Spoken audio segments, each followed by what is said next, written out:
What a piece of junk! This is the Shattered Order Podcast. Go switch off! If you're looking for Star Wars Galaxy of Heroes news, information, and theory crafting, you've found the podcast you're looking for.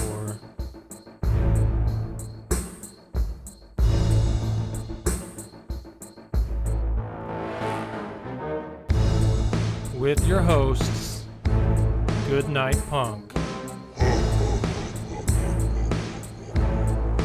and WinKILLERinc.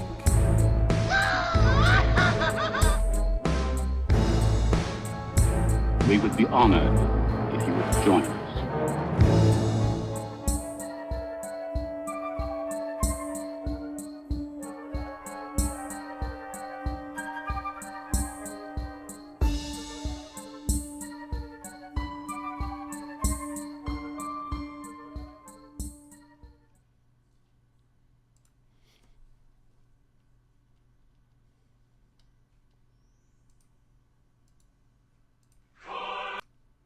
Okay, that's weird.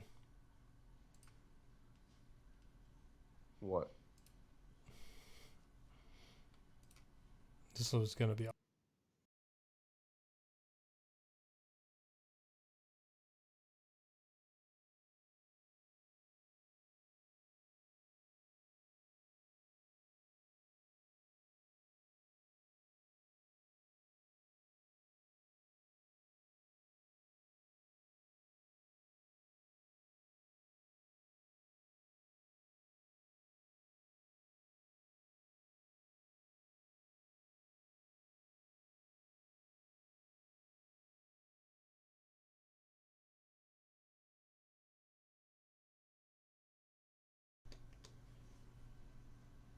Hello, everybody, and welcome to the 165th episode of the Shattered Order Podcast. I'm your host, who's now actually on the screen, GoodNightPunk, and with me, as always, is my good friend, Wink. What's up, Wink? I'm hiding through my beer, apparently. Yeah, it's a green bottle, right? So Yes. Yeah. Drinking some Dos Equis, and that works really well with the green screen, apparently. Yeah, so you can read your shirt through your bottle. That's good times. Very nice. Very nice. Very, very nice. All right, cool. So what did you want to start with? I decided to spare you the Green Bay Packers Thursday night game, so we won't talk about that.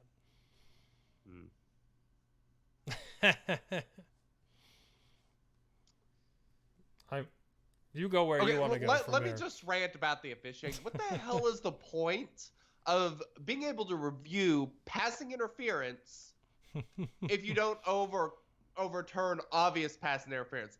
And I'm not saying this just as a homer. Granted, that was PI on the final pick. Should have been reviewed. Yes, that was PI on Marquez Valdes-Scantling. And also, there was actually PI on the Packers against the freaking Eagles that also should have been overturned. The officiating in the NFL is truly, truly terrible. The guy in the beginning who basically took the shot on Williams probably should have been ejected. Like, the whole game was a cluster F of officiating, and the NFL kind of sucks with officiating. It's very frustrating. I completely agree. It's funny because they had introduced that PI being able to challenge PI, and every challenge I've seen so far failed. So it's like most of them, yeah. It's like they're trying to get people to not do it as often. I don't know. Yeah. Because some of them are like, yeah. I don't know. And no, I'm not blaming the refs because sorry, big deal. I'm complaining about reffing on both sides of that equation, just to be clear. Overall. Yes, it's terrible. But, I had something positive I wanted. So, if you're in a fantasy football like dynasty league, I highly suggest picking up Alan Lazard. Huge fan. Like I drafted that dude when he was a rookie in my dynasty league. Got him on my team again because if Devontae Adams is gonna be out very long, I think there's some serious potential there. Just there's your fantasy football advice for the week. Big tips. Big tips. Hey, so this is really cool. We kind of hinted at last week, but our friends over at Blue Designs, they released this pretty incredible microphone, the Yeti X. This thing's pretty badass. Have you got to play with it yet? I have, and if you have seen, where's the camera? If you've seen my Twitter account, I put a little video up about it, trying it out. It's really cool. I love that little LED metering thing. I could have used that the first year of our podcast where I was no kidding. Where I was using my Yeti still then. That meter is beautiful. I mean, there's so many good things about the Yeti that I miss using my Spark is that being able to plug the headphones right into the mic to listen to your audio live, or the mute switch right on the microphone. There's just so many good things about the Yeti. So if you are interested in the new Yeti, go check out my Twitter at GoodNightPunk. I put a video up there. It's pretty cool. So yeah, the new Blue voice app is super awesome. Like all the LEDs on the mic, you can change the color of. You can change the EQ to change the sound of it. All inside an app on your computer. It is freaking awesome. They don't have the beta out for Mac yet, so I was trying to do it on a Windows computer, and I was having hell. I hope to figure it out this weekend because I'd like to show off that app because it is super, super awesome. Yeah, if you watch that video, there's an AM radio filter at the end. Yep. And I tried to make up Star Wars baseball team names, and it didn't go over very well. Yeah, I noticed. Yeah. Whatever. Thinking on your feet's not exactly your top skill, but that's all right. Yes. So the other thing we gave away, well, that's why I sit during the podcast. Smart. We don't have a code for Blue Designs currently at the moment. We'll keep you guys updated on that. But of course, if you want to get a Yeti X, go over to you go bluedesigns.com. And you should be able to find a link on how to order those. They're changing some things on the site, but things should be back to normal here before too long. All right, so giveaways. We did some giveaways not too long ago. If you're one of those people, make sure you message me so I can get your information and get those to you. And very importantly, the order. The order. We have a lot of spots available.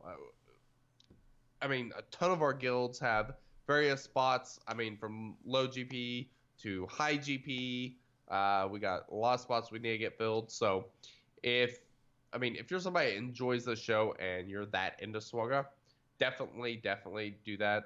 What is the Discord channel where people can go to find themselves a guild? Yeah, so if you're interested in joining the order, go check out discord.me/jointheorder. You go there, you click on the button, it'll take you right to where we have tons of people ready to talk to you about the many different guilds we have and the different GP ranges and all that stuff. So if you're looking for a place that's focused on all the new content, T-dubs and like I said, or territory battles in general, that's the place to go.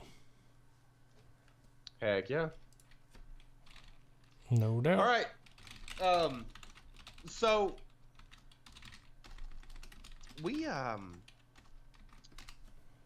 guess we could save it for this weekend SWGOH. We have some. I was gonna do some gameplay and show a few things, but I think first you wanted to give me hell about some such nonsense. Oh, don't you know it? So here we are. Oh, I got stuff on the screen that I don't want on there. All right, hold on. Let's get rid of that and bring this up. Okay. All right, so this week we have Wink tries to pronounce things once again, and this week I decided to go with some alien species. So We're going to have Wink try to pronounce some of the alien species of Star Wars and see how well he does. So Wonderful. This should be fun. it's always fun for me. I know that much. All right. You ready for his first one? I'm ready. Let's do it. Utapon. It took you a while. Were you really ready for that one? No, I wasn't. Because I knew how I was going to say it, and that changed it just a little bit. Oh. I had to think about it. All right. Utapon. Skinny, near-human, native to the planet Utapau. Utapau? Utapau? Dude, this isn't Dan tries to pronounce things, all right? Oh, gotcha. Okay. All right. So the next one is Shistevanen.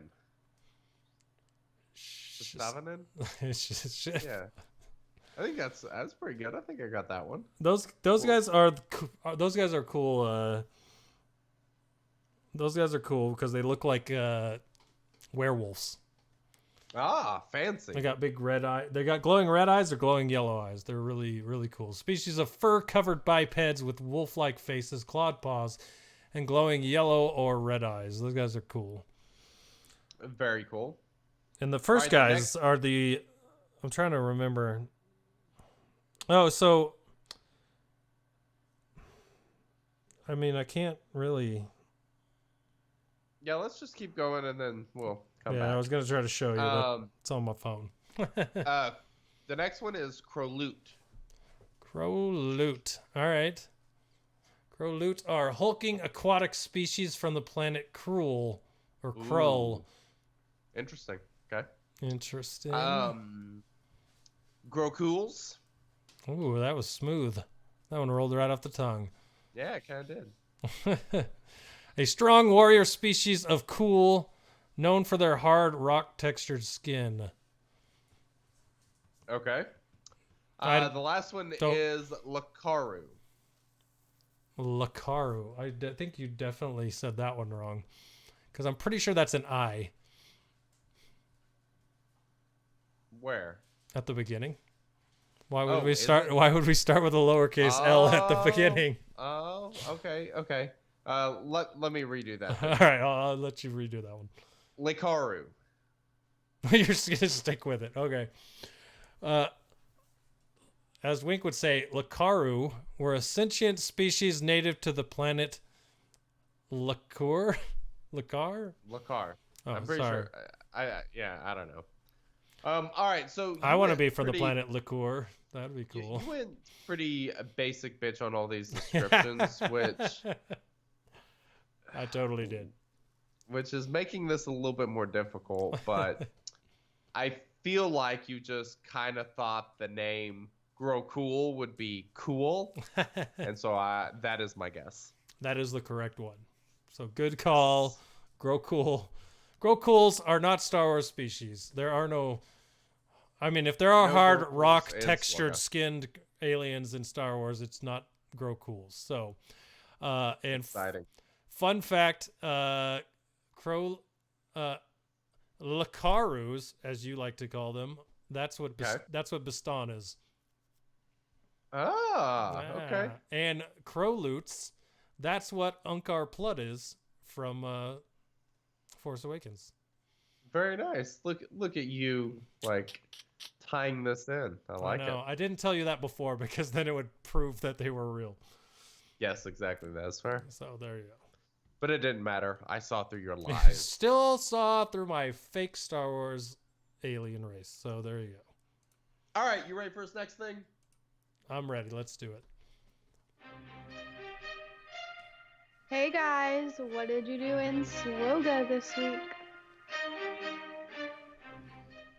All right, can we get my screen up on here? Or is it already up? We can. All right, give me a second. And this was a fabulous week in SWGOH. So we have figured out a way to screen share. So if you're on the live stream, you will get to see what I'm going to be showing you what I actually did in SWGOH, showing you any modding changes, all that sort of stuff. You're actually going to be able to see on the live stream now, which I think is super cool. You got that up? It's up. Everybody seeing it? It is Heck working. yeah. And All right. it's not fuzzy and blurry like it was last week. Wow, this is awesome. Upgrade. All right, cool. So, one of the things I did, I'm going to go in here and sort by gear tier. Just a few of the things I did. I took 5s to gear 13, threw some relics on him. I gave him his tactical awareness Zeta. I think I've talked about that already, but he is relic level 2, and go through and show you guys his mods. I went entirely with health set bonuses. I kind of thought that it was important to make sure that I stay using set bonuses that can be shared. Originally, when I modded him, I set him up with offense, but I didn't find that the offense gains were enough that, it was worth giving up the health sets. So I ended up going back to the health sets. And I have 3 protection primaries. One thing you will notice is look at the protection % secondaries on these other 3 mods. That one is 7.72. That is just sexy. And then this mod has 5.63%. And so that was one thing that I really focused on, was try and find secondary stats that do share 4 5s. Primarily protection, obviously. And I looked for a little bit of health, a little bit of offense. Like I said, all these shareable stats. I wasn't really worried that much about speed, because once he shares his speed, he's sharing so much that 10 speed, I just didn't think it was worth it. I think I'd rather have some of these additional stats. If I go look at his total numbers, he's at 59,700 health, 101,000 protection, 200 speed. He still has over 4,000 damage. And, those are all stats he's going to be sharing with people whenever he dies. But he's also still very survivable, so he can still tank up and everything. I obviously need to remod mine a little bit. I don't think I've remodded him since he was in my arena team in like year 1, because he's got two crit chance sets on him to go with a health set. Yeah. So he is not optimally modded right now.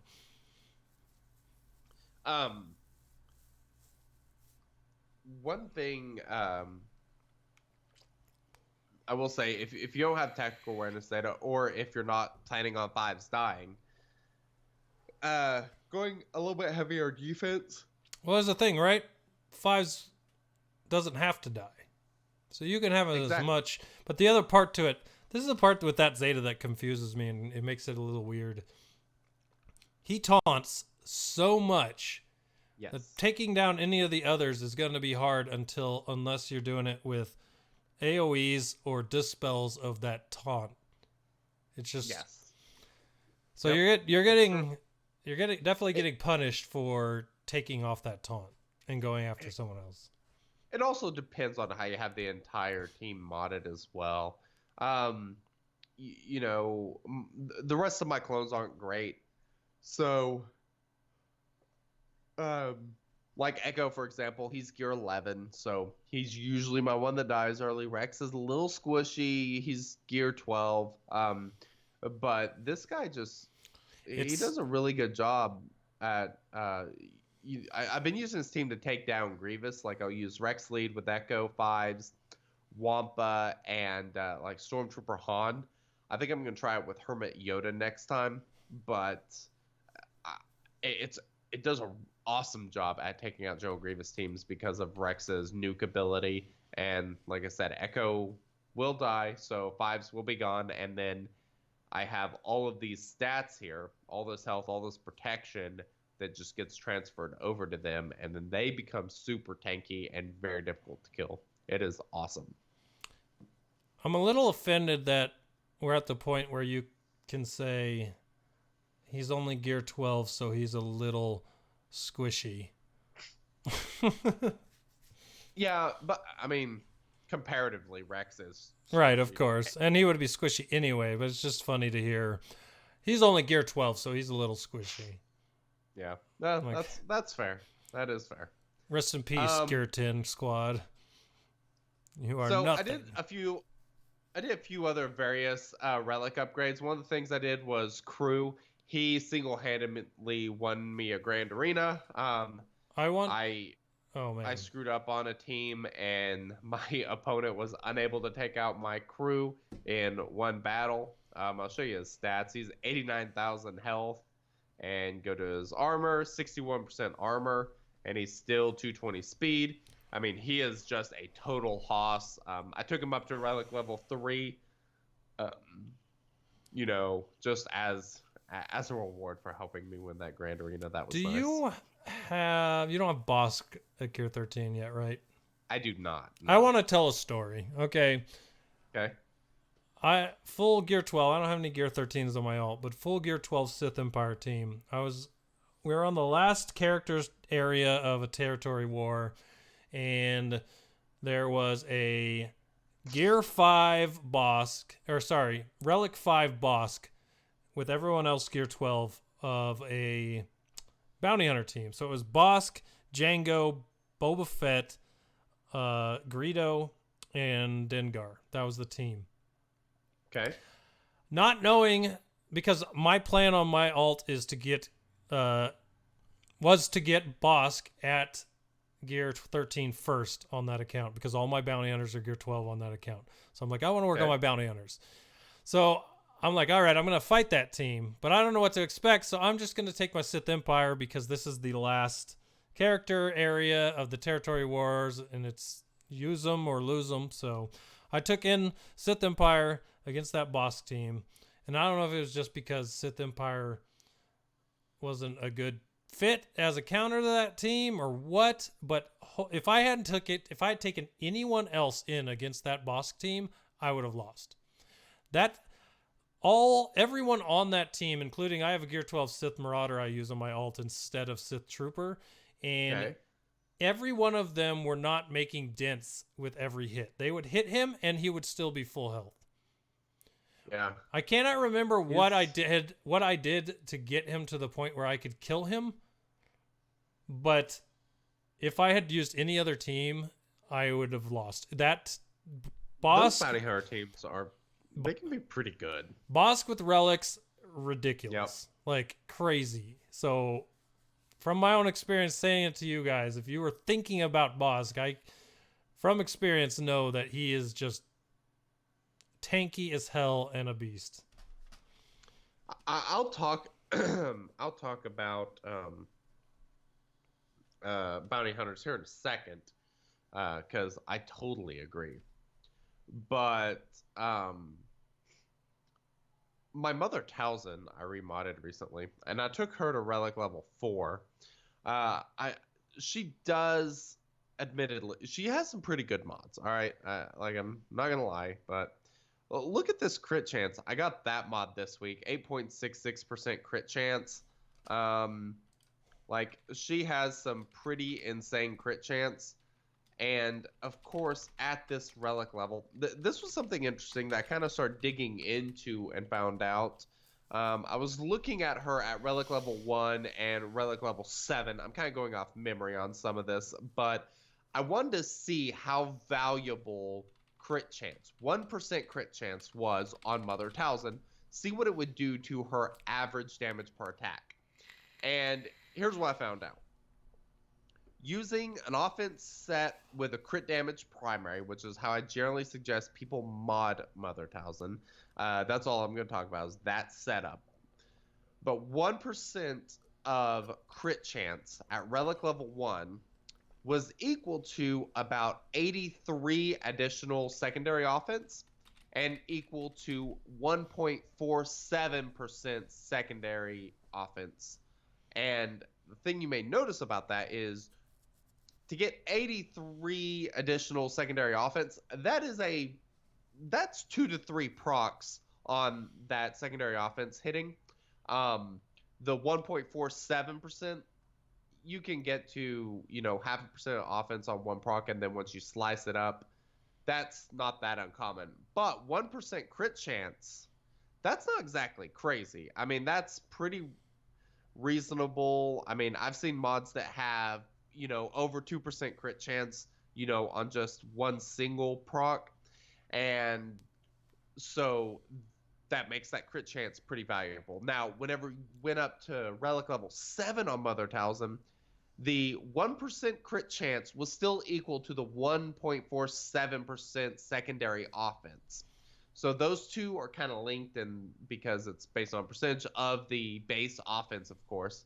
But that 1% crit chance was then equal to, I believe, like 120 secondary offense. So basically what I'm saying here is the higher you go up in these Relic levels, your secondary offense, the flat numbers, become less and less and less valuable the higher you get that base number. Did I explain that very well? I think if I were completely paying attention, I would say yes. And Okay. the parts that I did hear did make sense. Okay, well, that's good. So anyway, so my Mother Talzin, I kind of want to brag on her a little bit. She's awesome. She's 190 speed. And you said you're Relic but- 7 on her?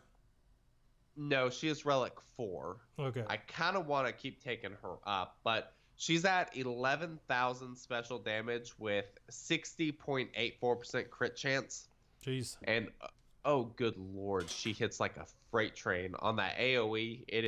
It's pretty nasty. And the cool thing about her is, that she gains turn meter whenever anyone falls below half health. So her AoE being that nasty, she can. There's a chance that she can go twice in a row, especially on a low health team. Yeah, pretty awesome stuff. So. Let's see. Other things I kind of want to discuss. Not really. My Jedi Knight Anakin's Relic level 6. It's pretty awesome. My arena team though. How about I do arena battle real quick? Which team should I battle? Oh, there's a Relic level 7 Malak. How about we do that? Do it. All right. So this is the team that I've been running. Padme, Jedi Knight Anakin, R2, General Kenobi, and C-3PO. I actually put this team in, the last podcast because we skipped last week. Sorry about that, guys. But I put this team in after I took R2 to gear level 13. And, I mean, it's just flat out nasty. R2 is so much better than what's her face that I was using. Oh God, what is her name? Ahsoka Tano. R2 just takes this team to another level. All the stat sharing, all the additional health, just basically everything that he adds. The stealth, the advantage. It is absolutely fabulous. I am super impressed with this team so far. So if you're running this team, I definitely suggest, putting in R2-D2 instead of Ahsoka, because he adds so much more to this team than she ever did. And look at those stacks of courage. I mean, R2 and Padme both had over 30 stacks of courage. It's just it's crazy talk. You know what I mean? No doubt. That just watching this battle makes me feel bad about my arena team. This is one of the most fun teams I have used in a very long time. Yeah, and the it looks other good thing is R2-D2 has that the stun on basic, which really, really helps take out Malak. It's great. I've even had some people say that, it's kind of frustrating to deal with on defense because of that. And not to mention, the foresight and just everything that this adds. It's great. It holds really well. I haven't, with Ahsoka, I was dropping into the 50s, and, with this team, I don't even think I've dropped into the 30s. I usually stay above 20. It's been absolutely awesome. I'm a huge fan of it. Super reliable. I never lose an arena. It's great. I lose GK on occasion, but that's it. It is absolutely awesome. And that was a Relic level 7 Malik. Let's see. That Malik was, I mean, those are pretty good numbers, and I had absolutely zero trouble beating it. I was never in a spot where I was worried about losing or anything. 77,000 health, 139,000 protection, 320 speed, and no trouble. It's I absolutely love this team. I think R2 is definitely the best 5th.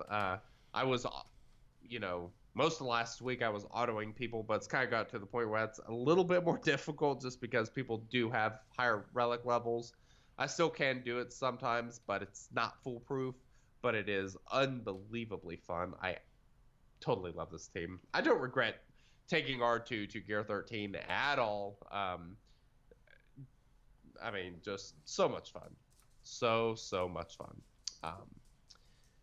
Well, I guess I might as well talk about this. Let me get a drink first. Lost to Tesh again. So I told you about the wager that we had, and it was make it to Kyber. He made it to Kyber by just a couple hundred. Like, he barely squeezed in there. I was a little bit further behind. There were a couple battles I lost that I probably shouldn't have, and I wasn't paying as much attention as I should have. So that was just disappointing. But the guy you see on your screen right now, BobaFinn, he's going to be going to Gear 13 here pretty soon, because that is my punishment for not getting to Kyber, is I have to take BobaFinn to Gear 13. What a painful thing that must be for you, considering the life of this show. He's been one of your favorite characters. He has been. I had no interest in taking him to Relic level 13, but I now have to. But he gained some pretty crazy crit chance, crit damage, and just overall damage. He becomes very dangerous Gear 13, so I'm excited to check him out. And then I think whenever I do that, I am also going to do Jenga Fett and Jenga. Did I say Jenga? Jenga. I meant Django Fett.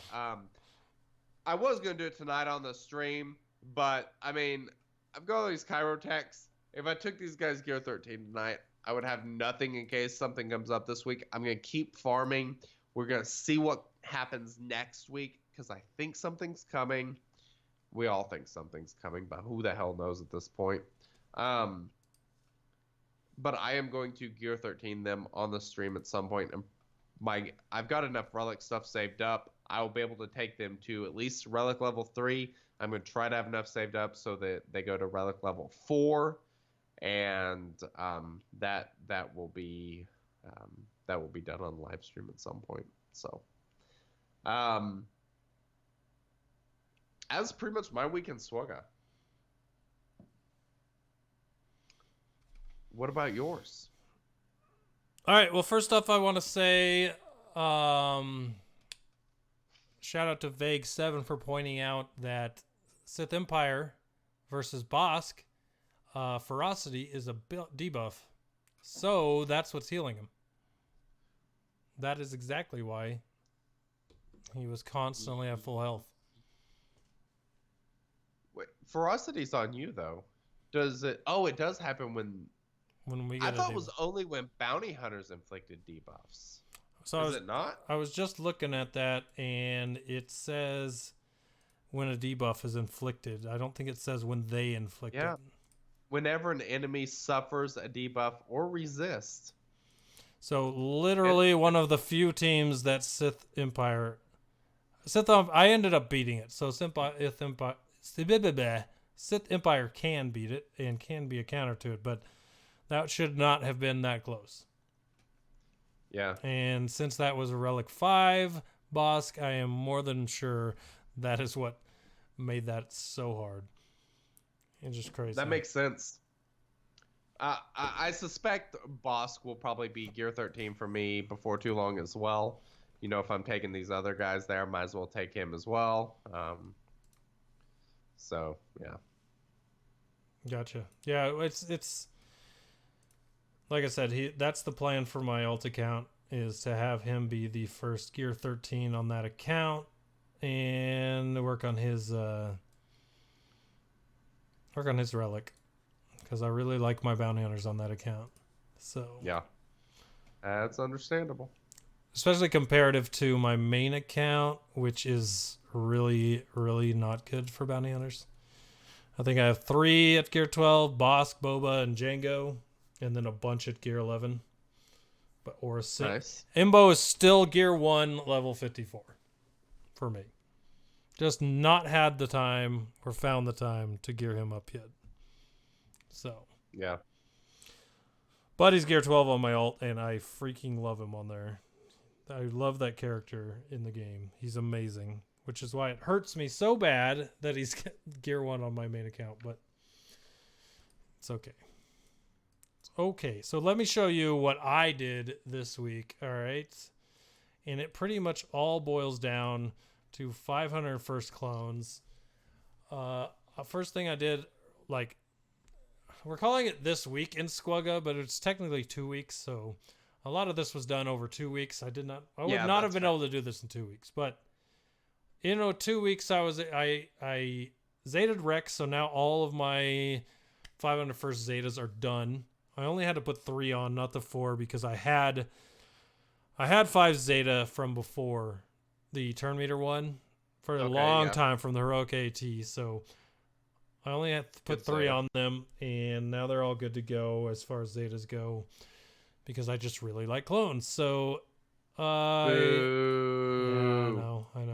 I Zetaed Captain of the 501st from Rex, because I really like what it does. When 501st clone allies reduce their 501st clone allies reduce their own ability cooldowns by 1 at the start of each of their turns. That's pretty great. I haven't played with them since I've got them to these levels, so I'm just working on them, but I haven't really used them. 501st clone trooper allies, that only means 5s and Echo. It doesn't include himself, right? Since he's not his own ally. Correct. Okay. Even still, that assist ability from 5s, huge damage, not a very huge cooldown, and being able to reduce his own cooldowns makes that ability available a lot more often, and that is good, as well as your AoE cleanse from Echo.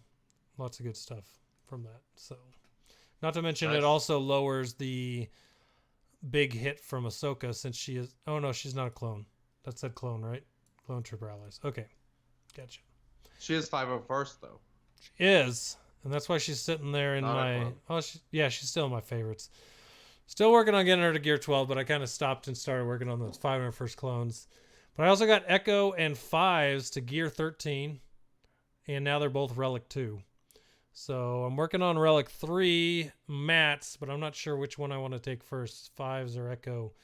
And it's funny because a lot of people have said to me that Echo is the one that they don't have, or the one that they don't have a gear 13 yet, or they're the lowest geared character. But to me, it seems like Echo would be one of the better ones besides 5s, who shares all his stats, to have higher up because of the damage output that he can do constantly.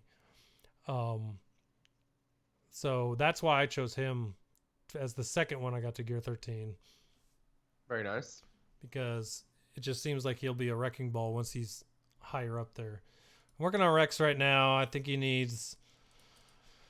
need some black basketballs and a whole bunch.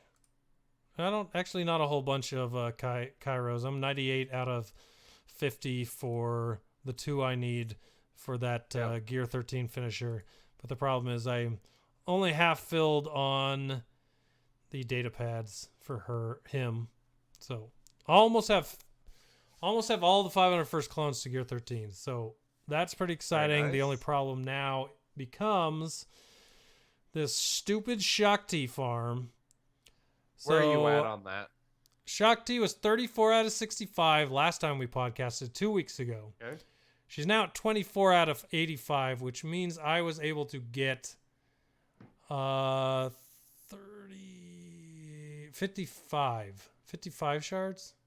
My maths are terrible. I think it's 55 shards in 2 weeks. I am at 64 out of 85. Yeah, and you've been ahead of me a little bit there.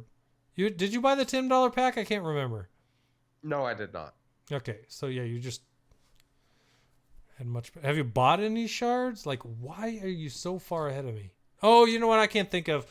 There's been a few times where for like, so double drops, I stopped farming her and went after. So did I. Use it. Okay, well now you're not helping me feel better then. That's I know that. my goal. I know don't wanna that. make you feel I know better. there was a time or a section where about 3 or 4 days where I was farming Gear 12 stuff with ship energy and then snapped out of it and realized, hey, I'm supposed to be farming Shakti. So there maybe 4 days, but I don't think 4 days is gonna put us that far apart. I don't know.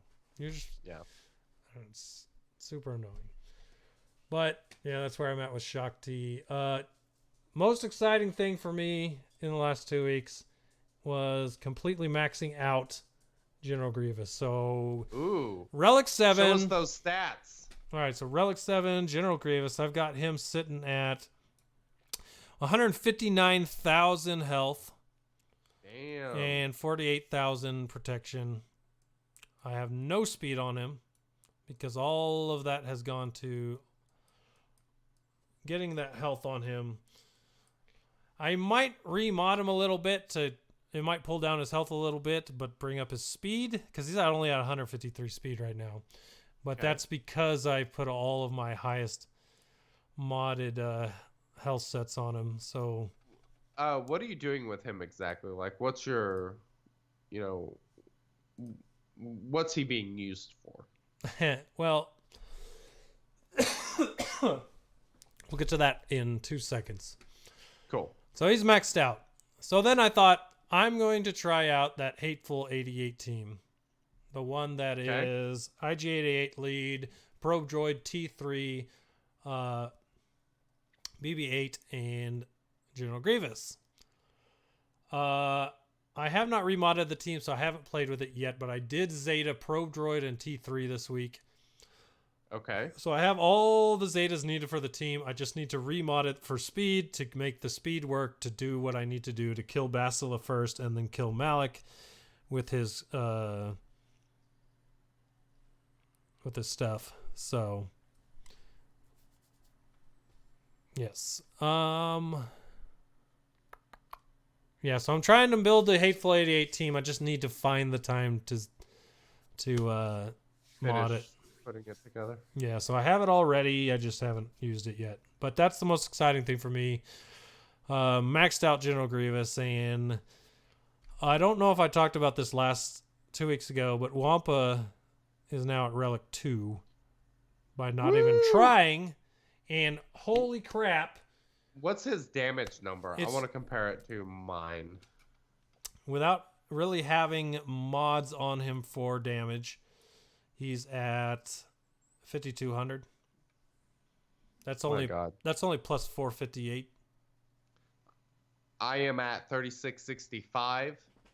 What's your health number? All right, so his health is 40,538 and protection 59,000. Why do you have protection on him and not more health? Good question. I haven't remodded this dude since I took him out of my arena team and stripped him of mods. So okay, he's I just say mine has way more health, and he is amazing with high health. He kicks ass. I need to work on his mods. I need to work on a lot of mods, but by the time I think about mods, I really don't want to touch mods. Dude, we should do a modding stream. It would be hours, literally hours long. Now, I wouldn't be opposed to it. I don't know if anyone would watch it, but we could do it. So, hey, maybe when we're done with the regular show, we can keep streaming, do some remodding. Well, at this point, I need to remod Grievous and give him a little more speed, and then remod my Wampa. We'll see how this show goes. If there's time after the show, I say we do that. Sounds fun to me.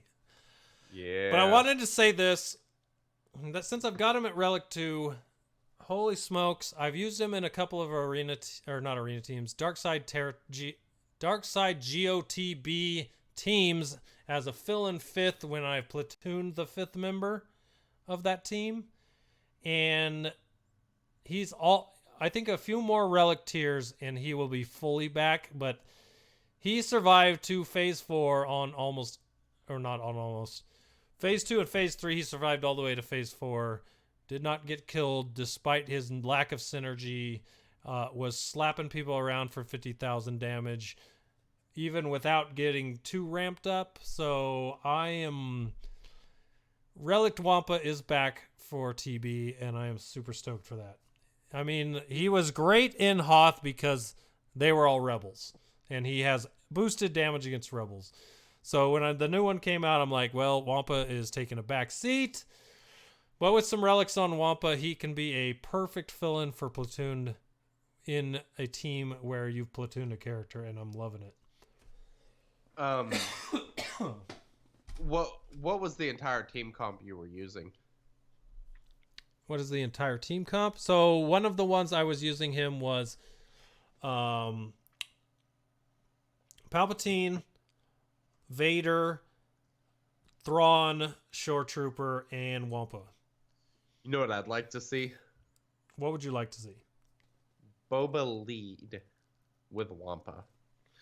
You could just put in some tanky characters, some healers of some sort, and just really do a mashup team. But that Boba lead would be absolutely nasty with that Wampa. That 50% additional crit damage and the 10% crit chance. See, I don't even use Boba in GOTB, so that is actually something I could give an attempt to. So that might be an idea, not for tomorrow, because phase 4 would just wreck this idea in my head by not giving it a fair chance. But maybe the next TB. In phase 1, I'll give it a try. So cool. Someone said, what is his relic I can't see? All right, let me reload the game because I accidentally logged on my phone. I'll put it up on the screen so you can see it. Well, I might. I think my picture on the screen is actually blocking it. But Wampa's relic is a Tauntaun Feast. So that is what his relic is. It's like a hand of a freaking Tauntaun. That's the picture. Like bones sticking out, a little bit of blood on the end, and then the hand. That is nice. But his relic is a Tauntaun Feast. Very nice. Yeah, it's very nice. It is pretty funny. All right, so there it is on your screen. Tauntaun Feast. Right there. Oh, the bone doesn't stick out. I made that up. That would have been really cool. I mean, that would have been much cooler. I don't understand. Does Wampa like to eat hands? Like, why is that the feast? A Tauntaun hand. Well, Tauntaun Feast. I think it's his own hand, isn't it? Maybe it is. Because he eats with his hand? That was my assumption. That would make more sense. Since that would be his weapon also, which is generally what relics are. Just an idea. Okay. I'm gonna agree with you there. I was about to say something. Oh, hey, those of you guys watching this or listening to it, let us know what you think about, like us actually going through and showing you guys your mods and stuff. And if you guys like this sort of thing a lot, maybe it's something we'll maybe start putting a little bit more focus on and stuff. I think this is pretty cool. I like this direction. Absolutely.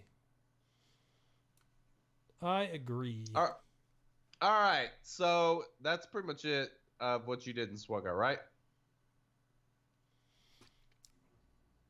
That is exactly limits my last 2 weeks. So there you go. All righty. Strong with us, this update is Young Padawans. Time to talk about relics and a slight change to advantage. We'll see how slight it becomes.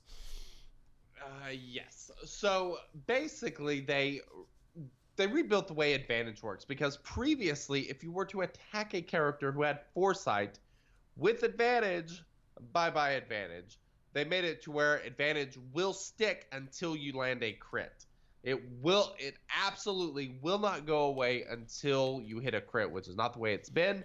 So this is pretty substantial. And as we've noticed, very rarely do they make a mechanic change unless it is for something new. So strap on your boots and get ready to go. Strap on those boots. All right, so I got the what is that? Get that out of here. All right, it's gone. I've got the post up on the screen, and we're going to talk a little bit about this, but there are incoming changes to advantage. So before we get into what they are and what it could mean, I want to go against what some people were saying in our Discord, where they were like, yeah, or it could just be nothing and they're changing advantage. That's not it. In my opinion, they don't seem to change or fix buffs or debuffs that are broken until they absolutely have to, if they're not breaking the game. And the advantage wasn't breaking the game before. It wasn't causing such a big disadvantage the way it wasn't working correctly. That they needed to fix it quickly. But now here they are talking about an upcoming change to advantage. The only reason that they would be changing it is if something was going to happen with a group or a person specifically that uses a lot of advantage. So going over what the changes are, upcoming changes to the buff. They want to clarify current inconsistent interactions. And this has always bugged me with these anyway, how advantage can just disappear when you crit nothing. So sometimes when you can't crit, advantage is consumed and you don't get any value out of the buff. But in other cases, like crit hit immunity, advantage is not consumed. Here's how advantage currently works. This is current. You have advantage and your opponent has crit hit immunity. Advantage will not be consumed in the attack since you didn't crit. You have advantage and your opponent has foresight. Advantage will be consumed in the attack. Seems inconsistent. You're not critting on either of those, but one takes it and the other doesn't. Next up, you have advantage and your opponent has both crit hit immunity and foresight. Well, advantage will be consumed in the attack. I always assumed it would because you still have foresight, so foresight's the one that's probably going to overwrite the other one. Take it anyway. But that's the way it is right now. To address the erratic behavior, they are changing advantage to no longer be consumed when the attack is dodged in the next content release. This means advantage will not be consumed unless you actually land, important word there, land a critical hit.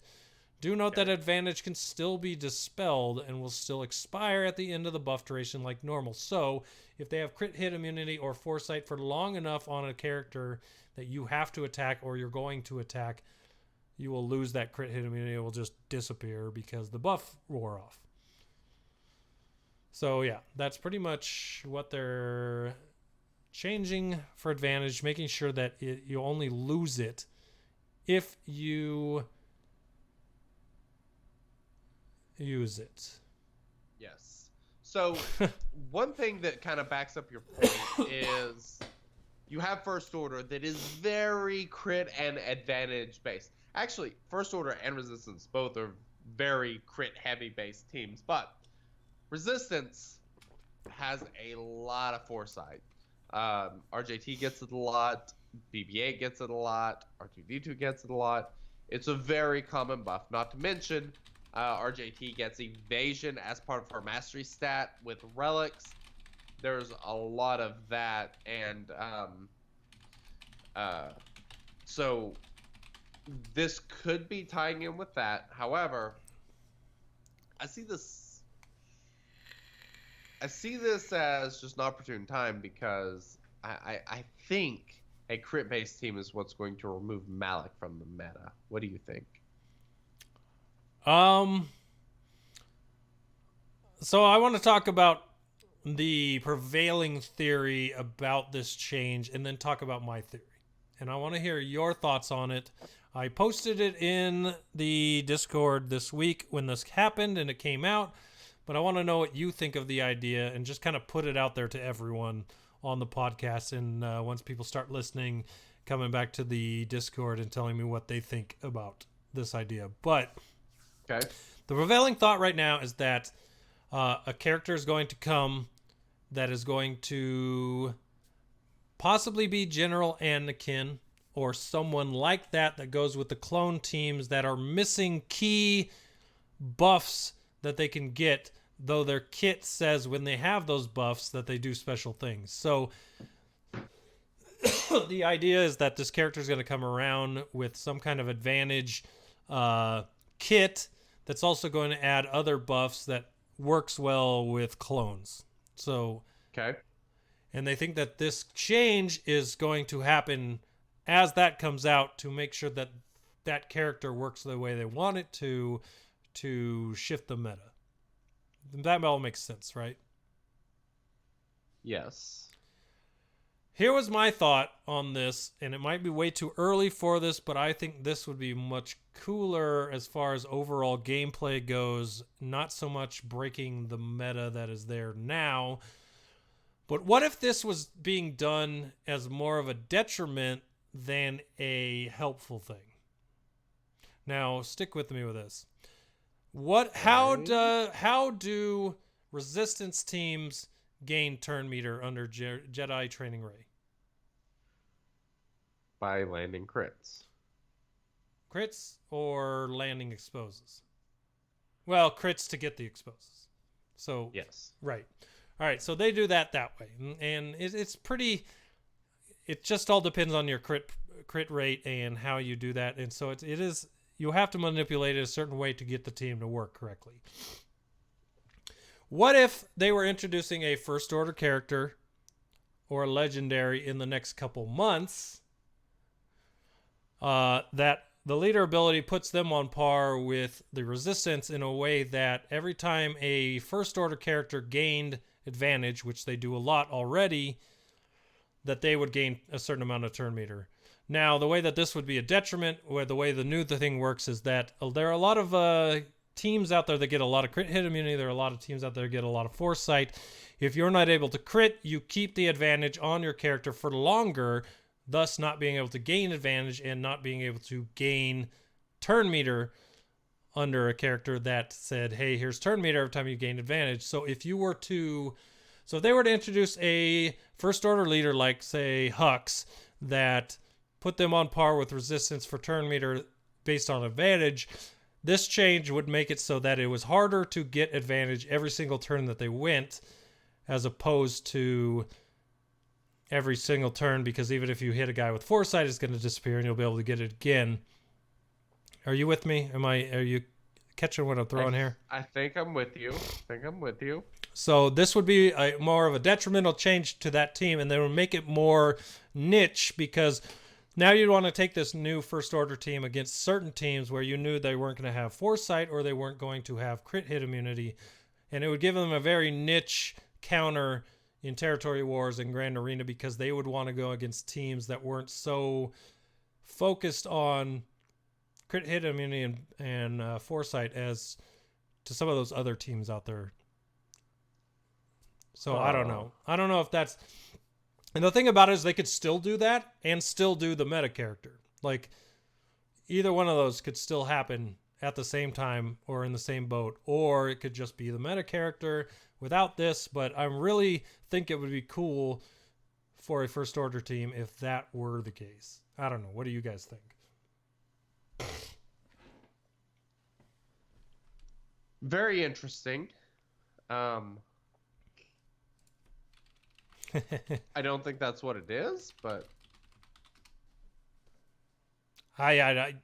it's a far out there thing. But the thing is, we're almost to October, and that puts us well within the range of starting to hype up for the new movie, because I don't think we're going to get Mandalorian stuff this year. I think that show will have to be out a year before they start hyping it. Yeah.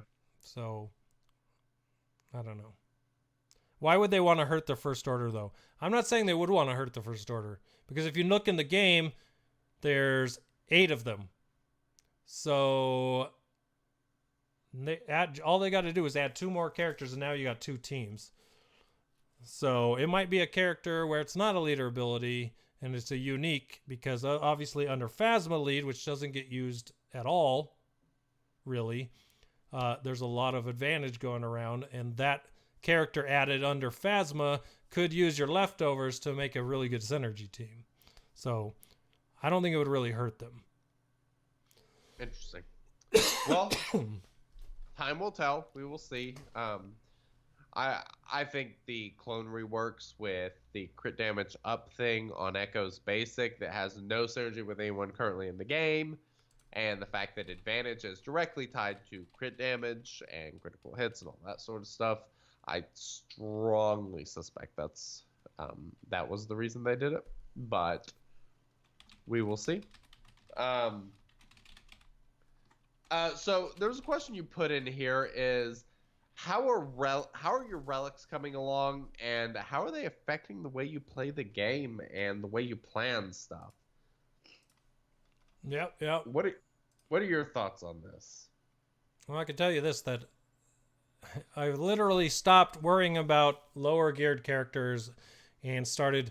This is completely opposite of when like Gear 13 dropped and Gear 12 dropped for me, because back then when Gear 12 dropped, I continued to work on all my characters to get them to Gear 11 and disregarded Gear 12 for probably 2 months. I wasn't too worried about it, trying to get more teams together overall.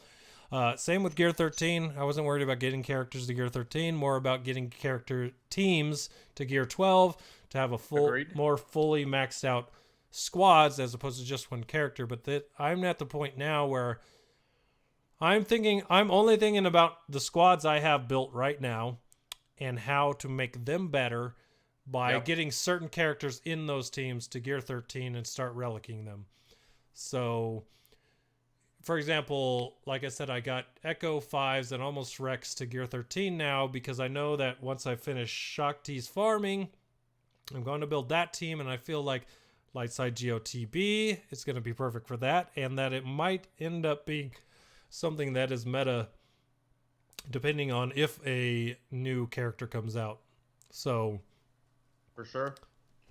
Yeah, it's affected me in a way that I'm, for the first time, instead of just skipping it for a while, I'm completely focused on Gear 13 and Relics. Totally agree. It's about filling out the top of your roster, and for me, it's more about taking up core characters that, characters that really jump the team up another level. So I did Han because of his ship and because he's freaking ridiculous in Grand Arena. I did 3 Night Sisters. I've done 5s. I've done Joe Grievous. I've done my entire arena team other than C-3PO. Grandmaster, Yoda, and crew. That pretty much sums up all of my Gear 13. And they're all either core, very flexible. I mean, General Kenobi can go in so many different teams. Padme, Jedi Knight, Anakin. Like, there's a lot of flexibility on the teams I can build there. My Night Sisters, not so much, but they obviously help a ton in GOTB, and they are not a team you want to screw up against in Grand Arena, because if something just goes wrong, you're toast against an insanely good Night Sister team. So that's been my logic there. And then I figured 5s, what the hell. His ship's good. Dude, I will unlock the Negotiator Sunday.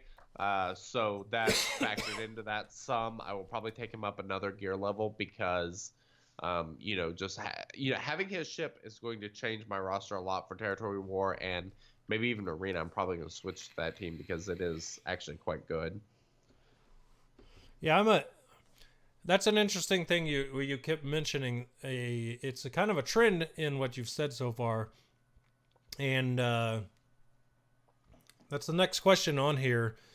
But we won't skip ahead to it yet. But it's interesting that a lot of the Gear 13 people you've talked about, you also mentioned their ships.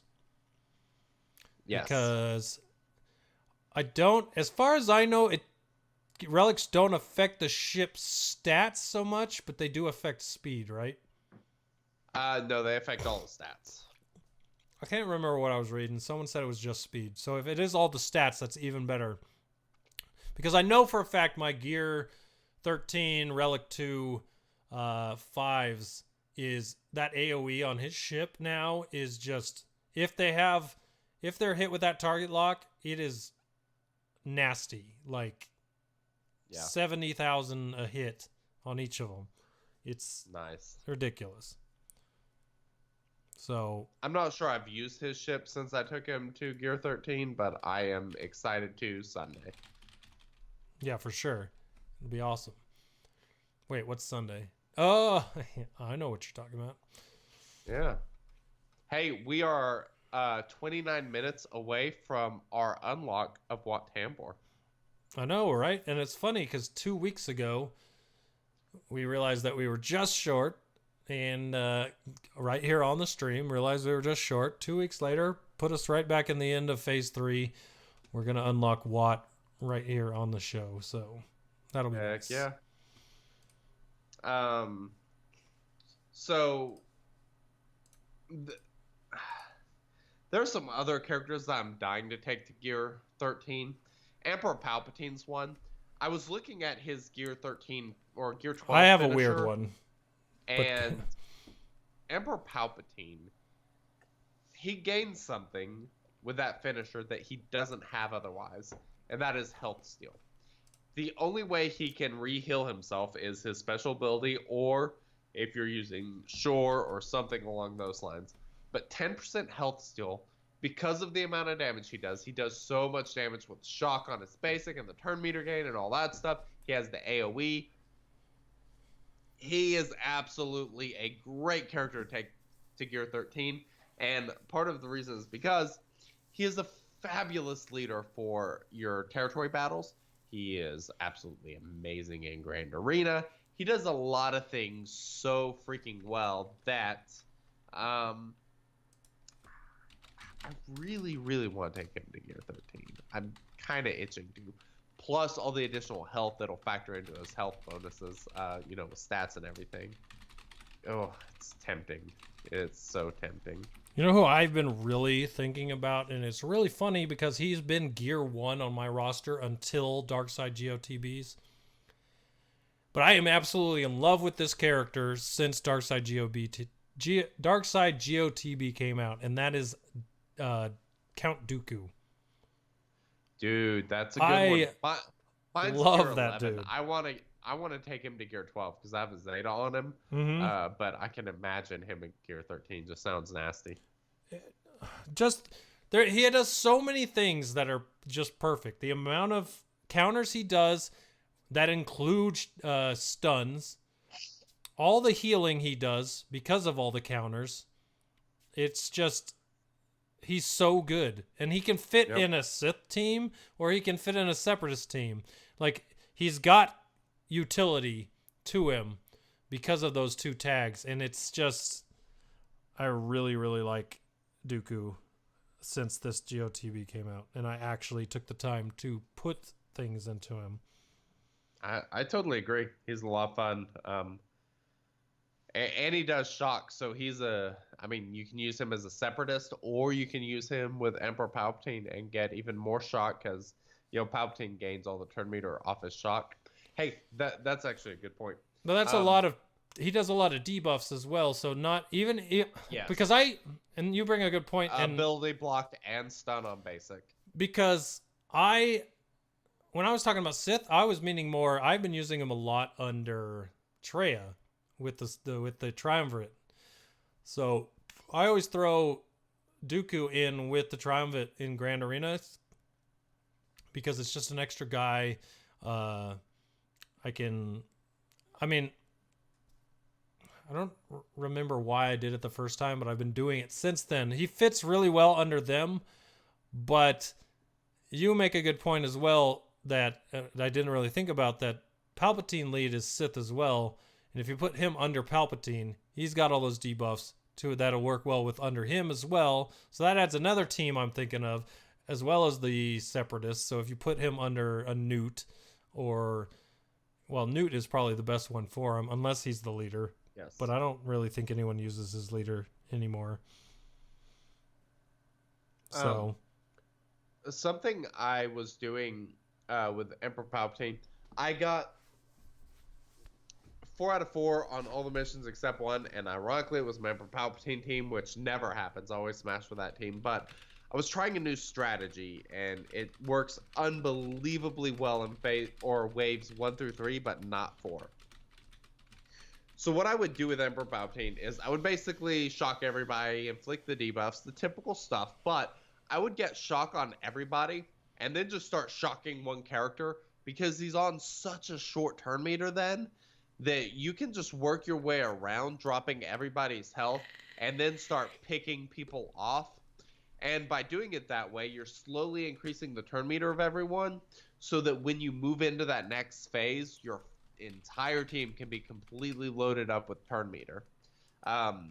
It worked exceptionally well, but I tried to do that same thing in phase 4 and it just didn't work. I should have just inflicted debuffs and tried to kill somebody and just use the team like I normally did. But for moving through phases, waves 1 through 3, it does an amazing job just because it stacks up so many debuffs and it allows you to suck all their health down and move into the next phase with basically 100% turn meter on everybody, and it is great. Like Power Chew mentions in the live chat, Bastila Shan Fallen, I use her with Emperor Palpatine, and I have no issue platooning Darth Revan because Bastila Shan Fallen is she's a godsend with Emperor Palpatine. That team becomes ridiculous. don't read the chat. Hey, that's funny that you mentioned that. Your comment was P4 is the Packers against the Patriots. Last time Packers played the Patriots, Packers won. I was at that game, so yeah. Hey, guess what? Last time the Lions played the Patriots, They lost. they won. Oh, okay. It was last year. Matt Patricia's first game against his old team. Beat him. Week 2 of the season. You should know that is all on the list of things I don't care about. You should know all Lions history. Come on. Anyways, I don't like cats, so I think we should move to the poll. All right, let's move. Let's get on that poll. Since everyone loves a good poll, let's dance through the results and see what you thought this week. All right, so we're gonna run through this poll before we get to your Q&A. I'm gonna run around it. You run through it. Okay. Well, we want to talk about your current level of excitement for the Lightside Geonosis territory battle. This was actually a lot higher than I expected. There were only a few responses in the 1 and 2 range. The highest was 5 by a long shot. All in all, I would say people are pretty excited. You know what's funny is I would actually put a 7 on this. I know it's gonna suck, but I think it's gonna be fun. I'm a 6, but kind of for the same reason I have some light side teams that I think are pretty beasts, especially my Galactic Republic. My Galactic Republic teams are ridiculous.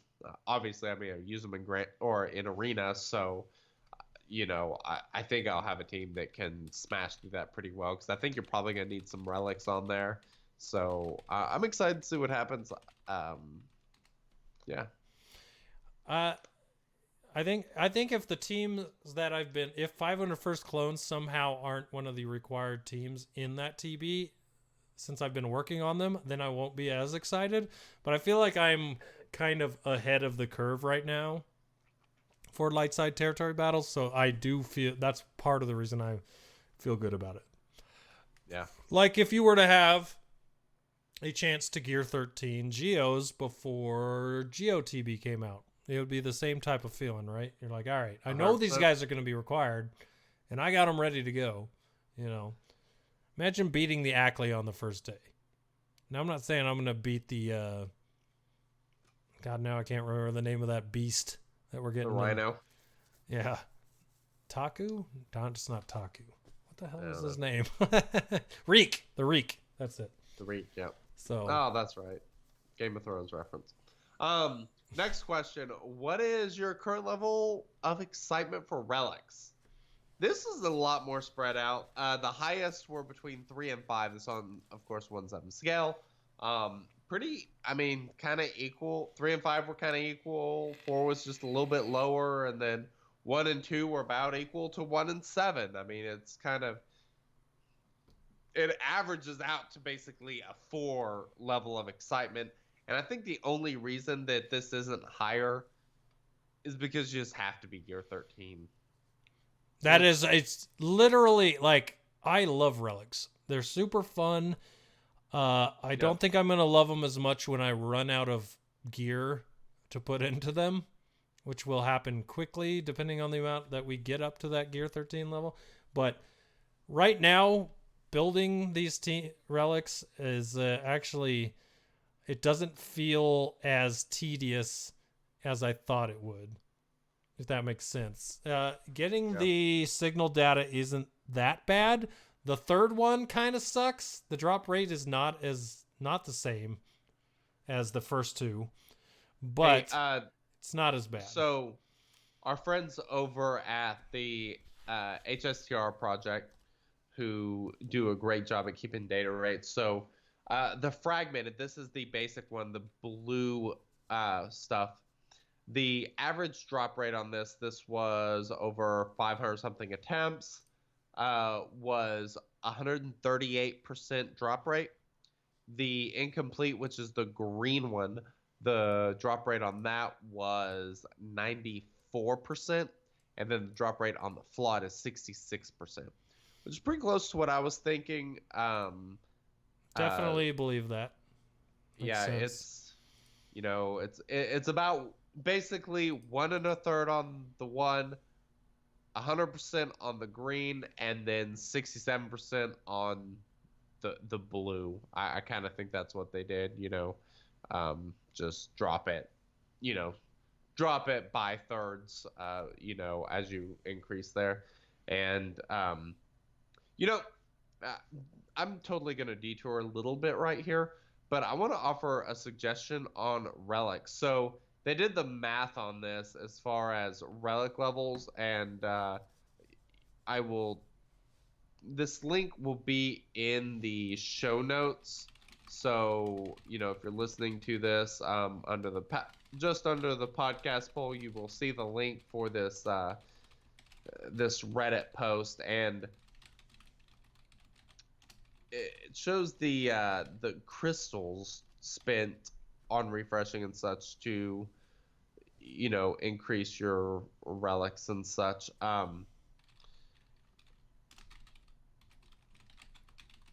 Wait, hold on, I'm looking at something. No, that's not what I was looking at. Anyway, actually I haven't done the math on what I wanted to talk about. I was gonna say, for me, relic level 3 to 4 is kind of the sweet spot of where I want to go.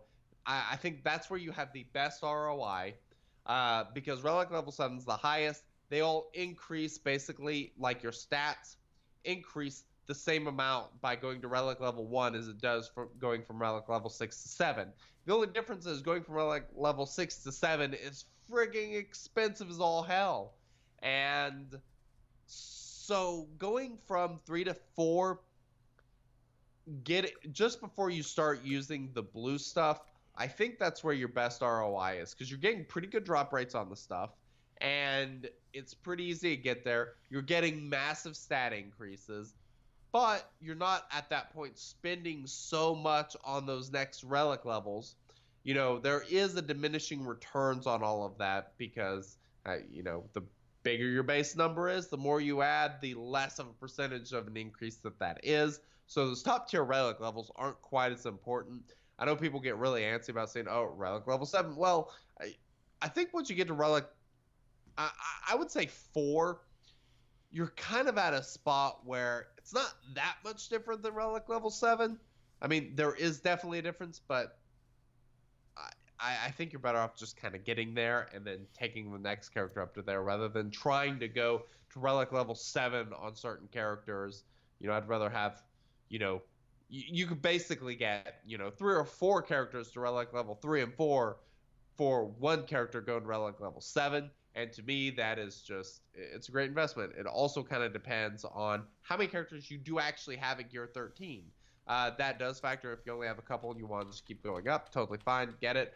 But make sure you are taking up a lot of those other characters to those mid-level Relic tiers. Get really good ROI on that, and yeah. Yeah, I'm with you there.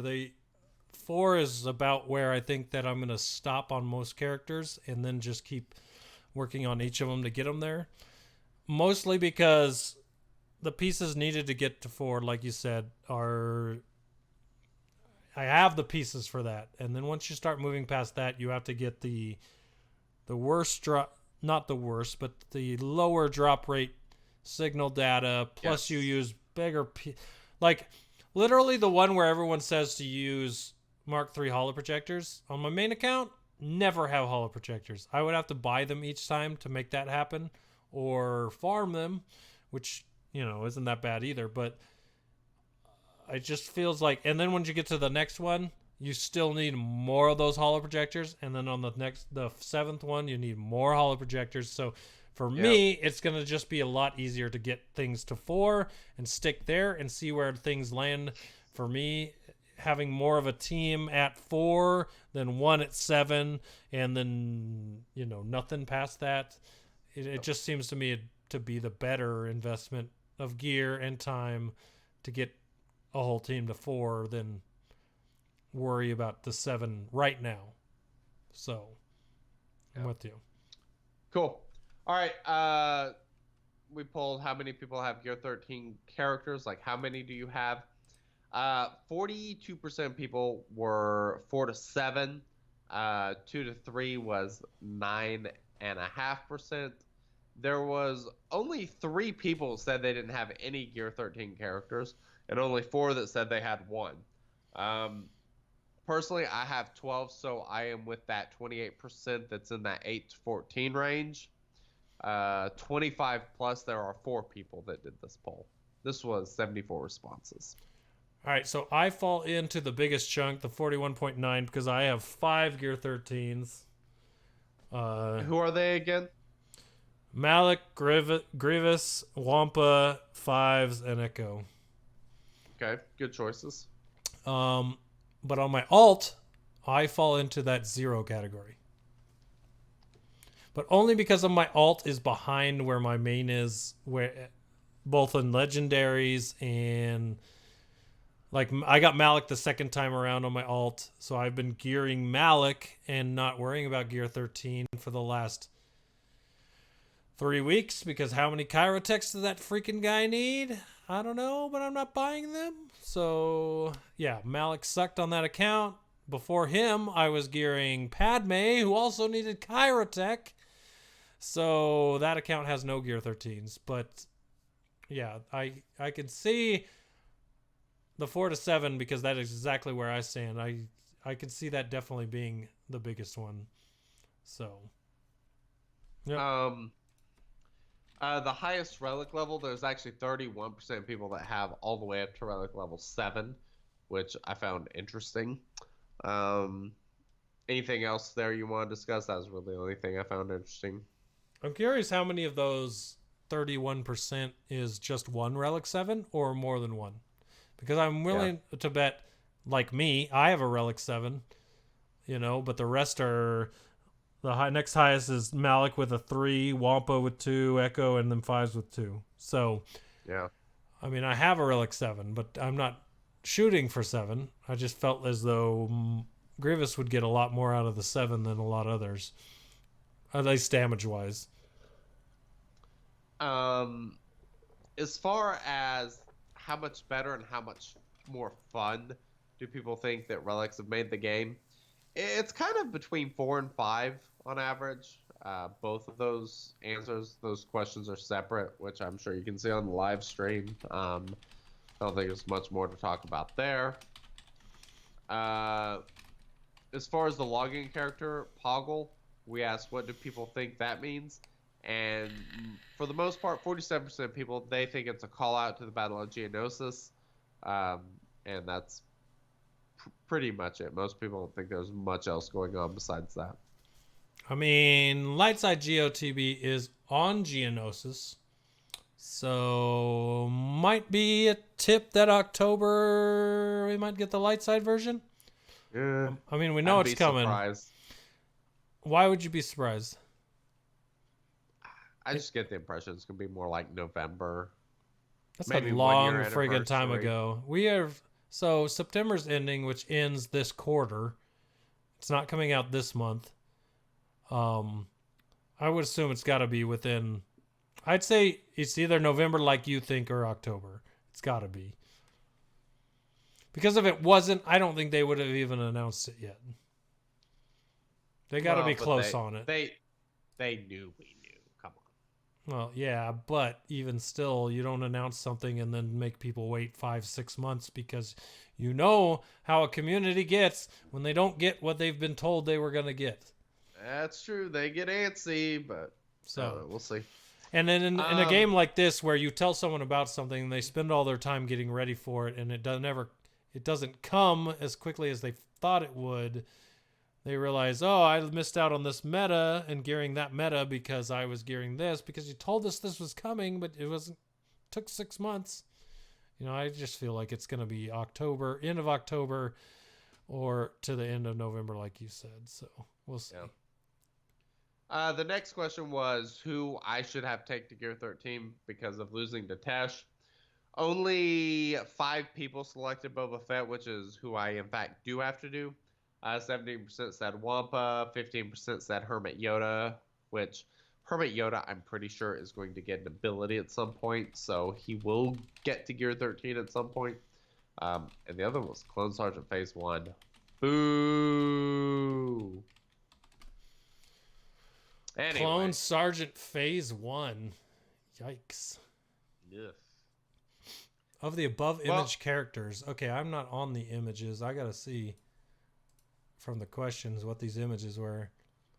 And pick one for myself. Alright, who would you have picked? Alright, so which ones could you have picked? Any of the ones without black on them? I don't know, I'm not looking at that part. Alright. Well, I'm gonna look at the names. Barris, Boba Fett, C-3PO, Clone Sergeant, Enfys Nest, First Order Officer, Hermit Yoda. If I were to make you one off that list, it would definitely have been Wampa. Wow. Color me surprised. You know what's funny is I put out a challenge to our Discord, and it wasn't really a challenge. People challenged me, and then I retorted. They're like, GoodNightPunk needs to have the first Relic 7 Gam Guard, and to which my reply was, if you guys pulled together and bought me a vault, I would make that vault into Gam Guard Relic 7. But that's about the only way I would do it is if I had to, because people put their money into making me do it. But I'm not I'm not using my own resources at this moment with everything going on to get Gam Guard though. So if you are interested in seeing my Gam Guard at Relic 7, that's the challenge to you. But right now, Patreon.com/shatteredorder. Yeah. You're like, this is for Gam Guard. Anyways, it was funny though. Gam Guard. Still listed in Discord as the Gam Guard Protection King. I haven't checked in a while to see if I still am. I'm going to go to SWGOH.com real quick just to check. We'll probably get a pop-up ad and then Kvothe can... Cable can taunt me this week. There it is. All right, top players. Gam Guard Protection.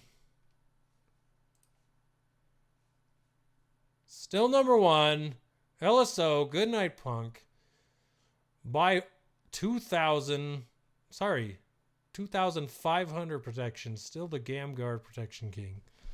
Loving it. Nice. Anyways. All right, dude, you ready to move on to Q&A? Yeah, let's do it, dude. I don't know what to play for the Q&A. I don't really... here we go. Play something fun. Hey boys, do you have any tips for us less experienced players? So I got a very big tip here. I'm sure you do. Very big tip. Oh, the tips are coming in. So we had 2 call-in questions. Wink, can you do me a favor and close the call on Discord? Close the call on Discord. Yes, I don't have your screen captured popping up all over our questions. Oh, crap. I guess. I will have to bring it back up for one of the questions. All right, you just tell me when you're going to do it, and then we'll be good. All right, there we go. All right, QA is somewhere. We have 2 audio questions. We will start with those. Here is numero uno. Howdy, gents. It's Drew Nuts from the Tashi Station Nerf Herders. My question is, do you guys think that CG is getting super lazy, or do you think they're just spending a lot of resources in dealing with the cheating epidemic? I'll hang up and listen. Thanks, guys. Bye. Can you play it one more time? I've missed the first part.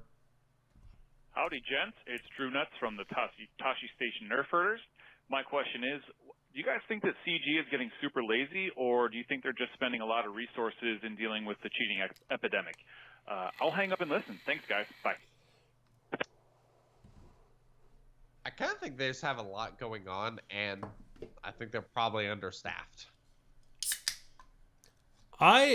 This is what I want it to be. I want it to be a new producer, and the plans that they had under Carrie being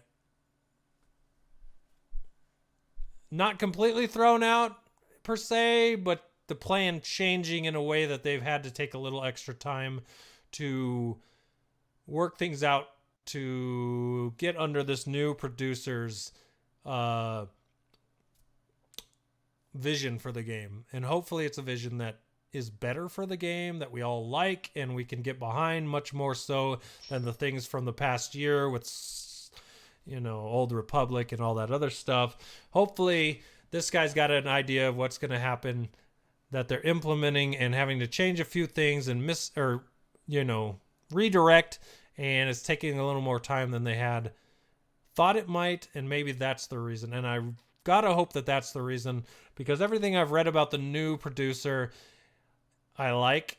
Seems like he plays the game, he knows the meta, he knows the cheese teams, he knows, at least at the point where they did the interview with him, he knew a lot of that stuff, and that tells me a lot about him as a fan of the game, as just a player standpoint, and then just knowing what's going on in the game. So hopefully that's the case. I don't think the cheater thing is that big of a thing going on for them.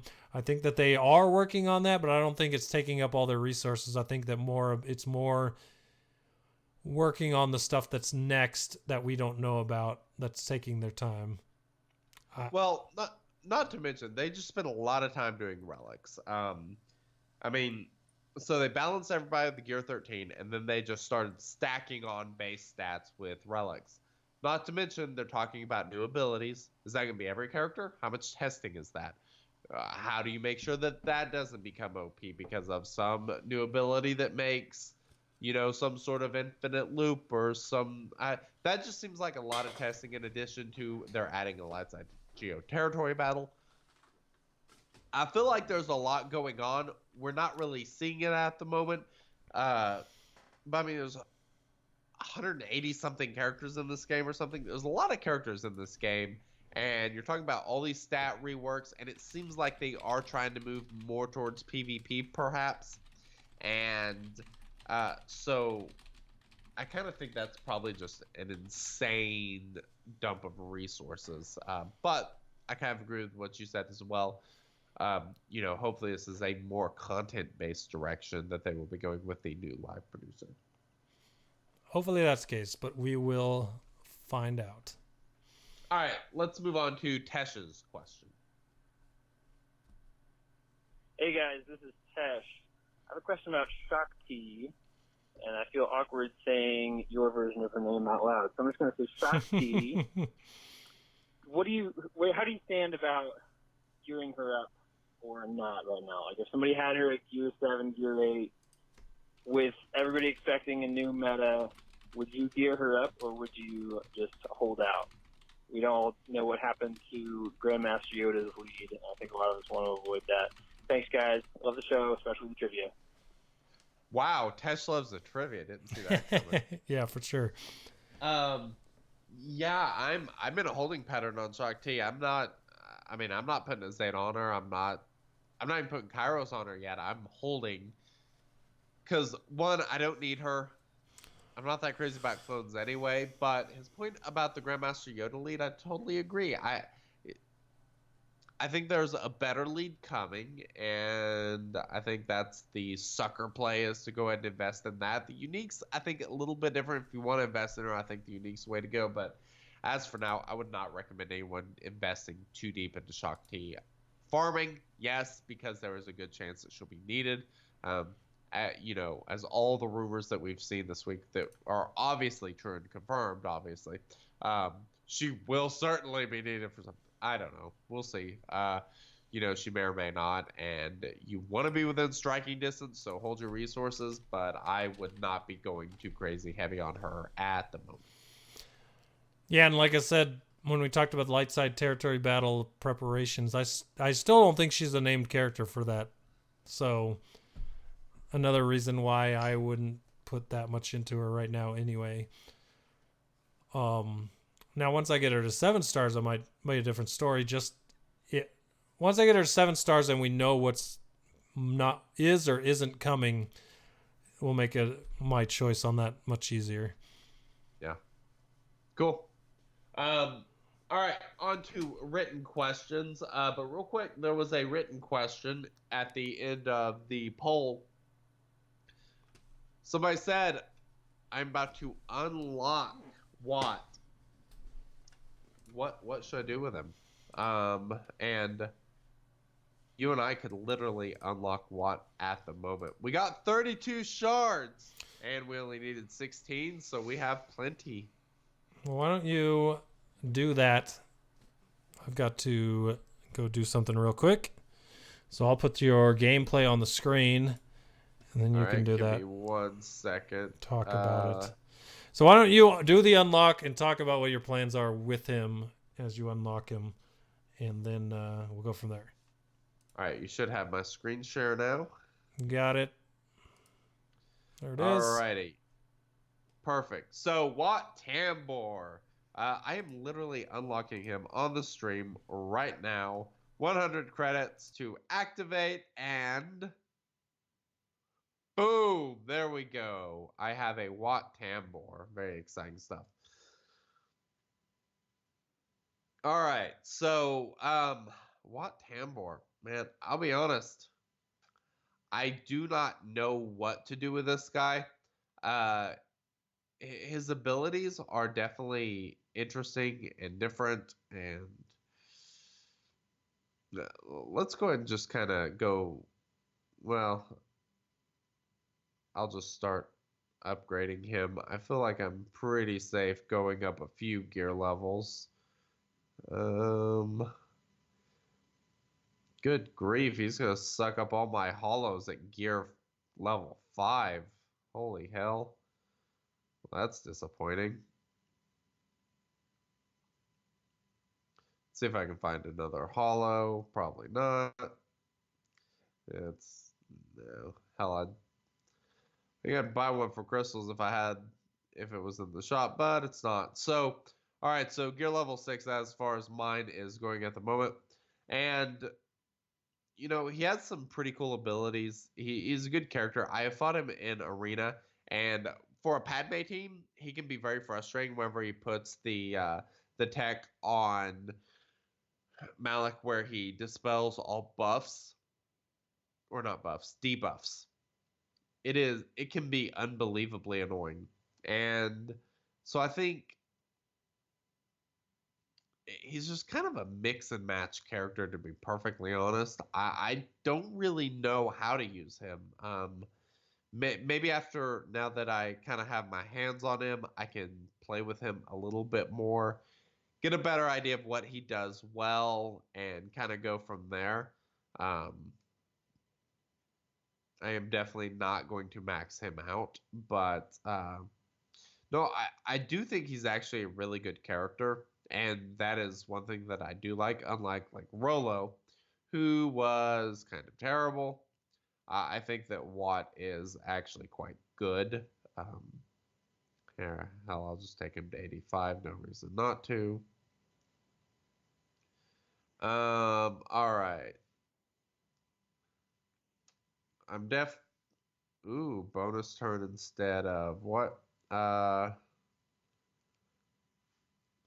right. So the what is it? Mass Manufacture. That is his unique ability at the start of battle. Watt gains 30% turn meter and access following tech in the form of abilities. When Watt uses a piece of tech, target ally gains its effects until defeated or the end of battle. I'll be honest. I'm not sure what I'm going to do with this guy. Because he fits in so many different places. God, I don't know. What do you think, GMP? Any ideas? About the only thing I know for sure is that I have all my separatists at gear 12, and I'm going to be annoyed with him not being gear 12 and probably gear him to the point where he's sitting ready to be gear 12 just to fix my annoyance with him not being at gear 12. Yeah. But, I mean, I've seen some teams with him in it, but none of them that seem to have any staying power.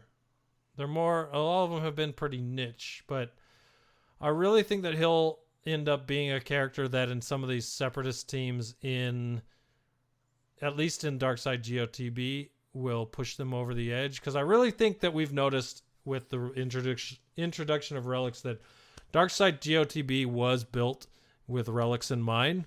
And now that we've got them, you can see how much easier it makes the Darkside GOTB.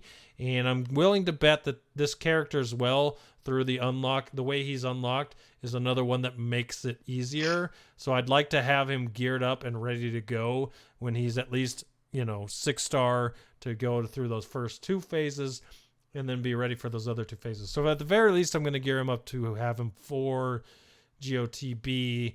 But as far as I'm aware, he's good for a lot of things. And then his kit is somewhat interchangeable in a lot of teams, not just separatists. So he's probably going to be a good one just to have geared overall.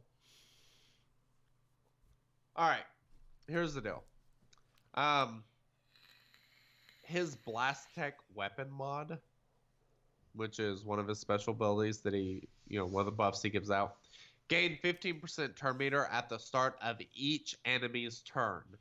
Attacks ignore defense, and enemies defeated by this character can't be revived. Sounds pretty good to me. That will be awesome in Grand Arena. So that is kind of my first thought with Watt, is maybe be using him to maybe take out some Night Sisters or something. I mean, if you could put it on, like Emperor Palpatine or something, and, somebody that does an AoE, and you can take out multiple characters to where they can't be revived. You gain a lot of turn meter. You go often. Hell, that might be good on Lando. I think that's probably how I'm going to use him, is kind of a flex character in Grand Arena. Probably use that ability that I just mentioned to help take out some incredibly irritating character.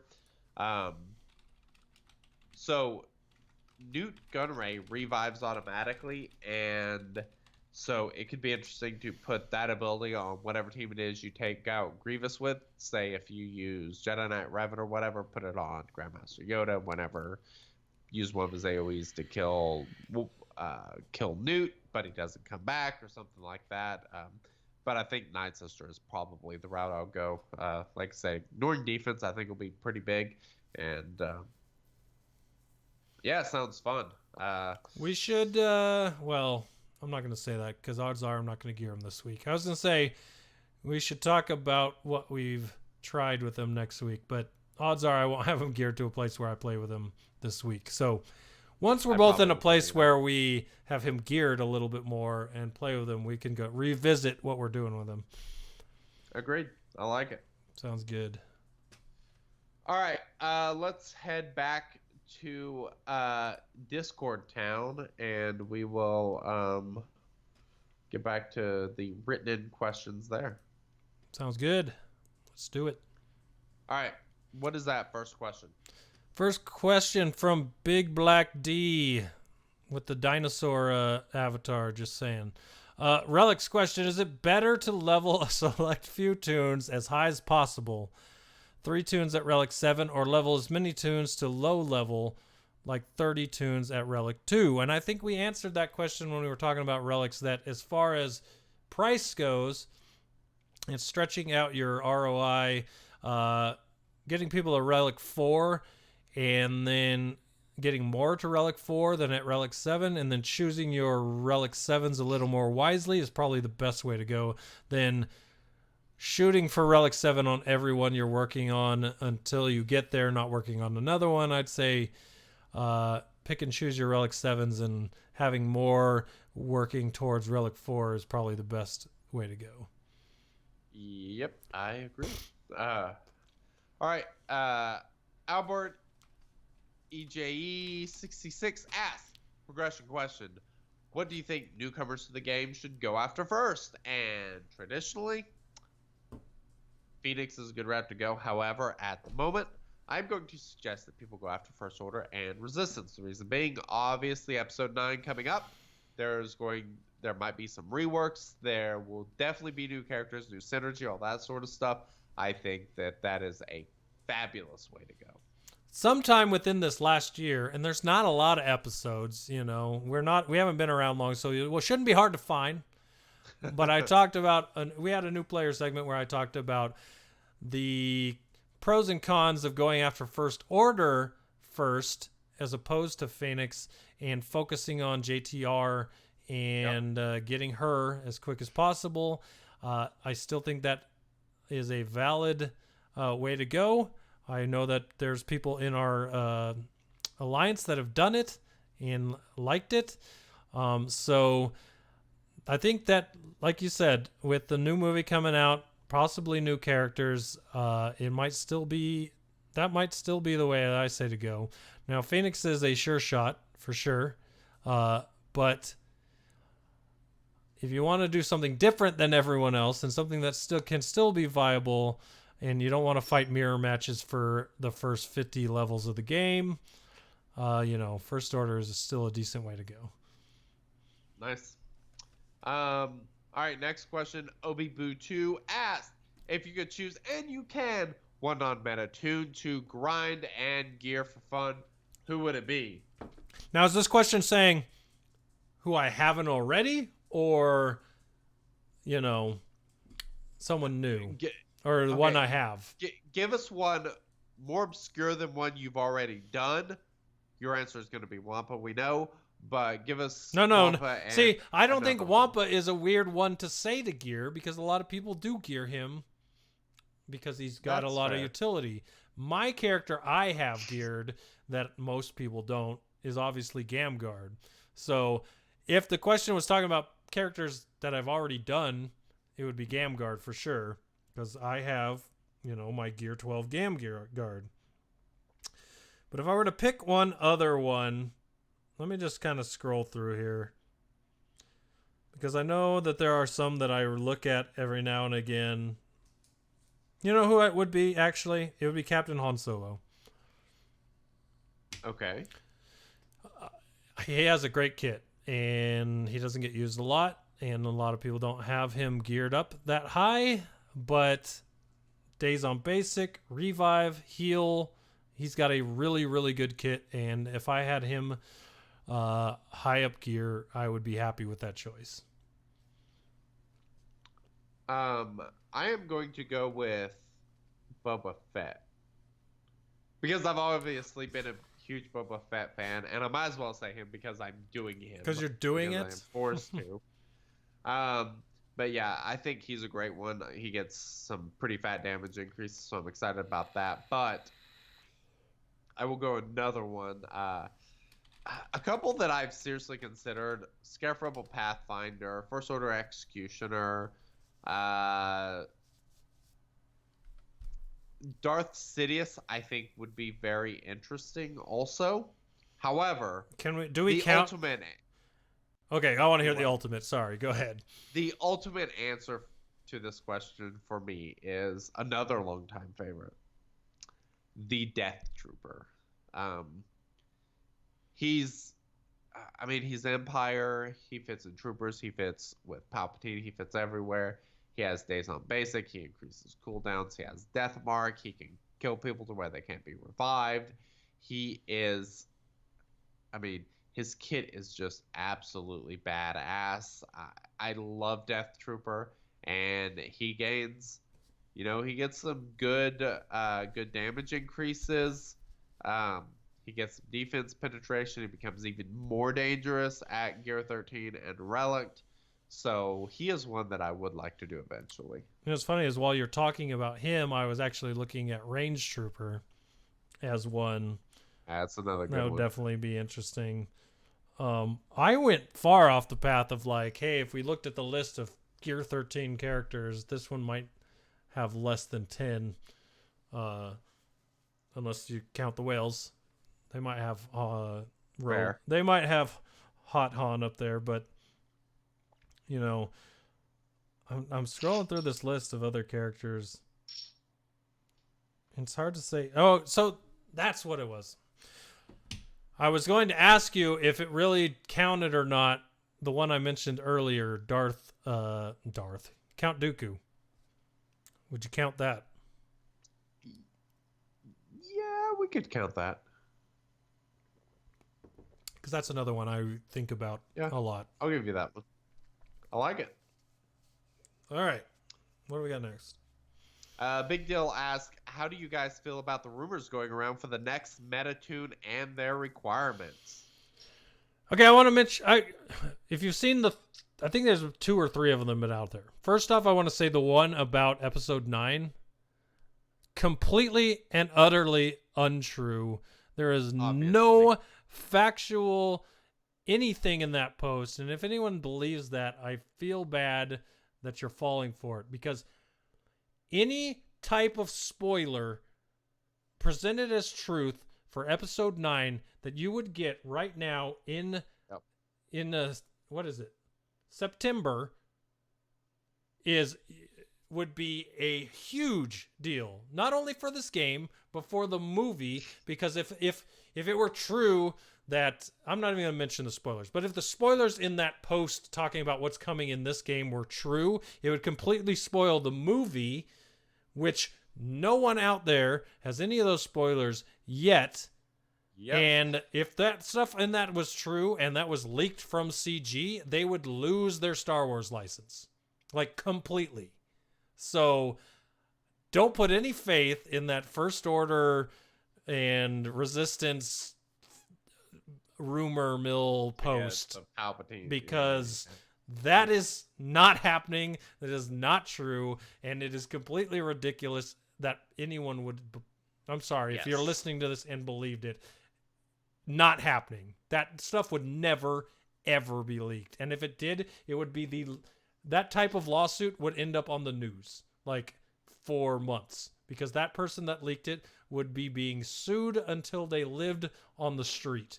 And that might be sad, but that's the way it is. Way more time on that than it earned. Yeah, but I'm just saying. I agree. I'm just saying. It's as for the other ones, I don't see anything being higher requirements than Malak. I think if they're going to do it, it's going to have the same requirements as Malak, because if you get to Gear 12, even some characters without Zetas at Gear 12 cannot meet 19.5. So to say that it's going to be 20.5 for these characters, you're saying they're upping it to they have to be Gear 13, and I do not see that happening. I still see Gear 12 being that entry point. I don't think they're going to change the event, that type of event, already after one iteration. So if that type of event does come back, I would expect it to be 19.5, not up to 20.5. That's that. I don't know. Now, I don't think that I don't think I remember my thought. That's what I don't think. The hell were we talking about? Good lord.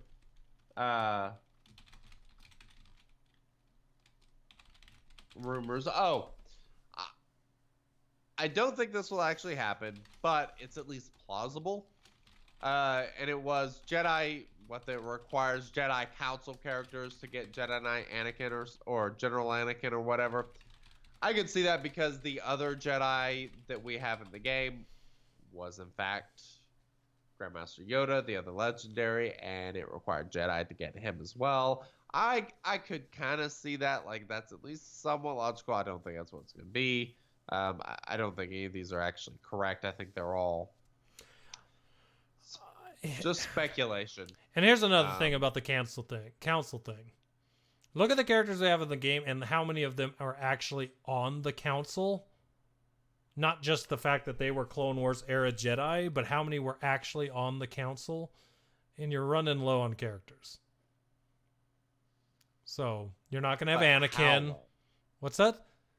How low are you running? Okay, let me bring it up.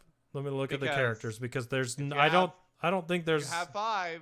You're good. That's all you need. Why would they build a? They'd have to introduce reworks with that. Why would they? Unless they did it literally for this event. Why would they add a council tag? Then add a bunch of characters that have no synergy with each other. You know what I mean? Well, because most of the Jedi leads are fairly. Yeah, but how many of them are council? Qui-Gon? I say, Qui-Gon wasn't on the council. That's what I'm saying. Some of these characters that people think were on the council weren't on the council. Yeah. Okay, yeah. So, like, you got Yoda, you got Mace, Shakti, Mace. Shakti was? Yeah, Plo Koon, maybe? I don't remember if he was actually on the council or just a Jedi. Like, I don't think there's enough Jedi, council Jedi, for that to actually be a thing. Yeah. No, Chickenbottom saying he counts 8. I count 8 that were Clone Wars Jedi. I don't count 8 that were actually council members. Yeah. So, yeah, I agree. I don't think that'll be it. I think whatever's coming will be 501st / clone related, and I think that's what you want to start getting ready. Okay, moving on to Stardog 89. Do you think CG devs get an employee discount on crystals? I don't.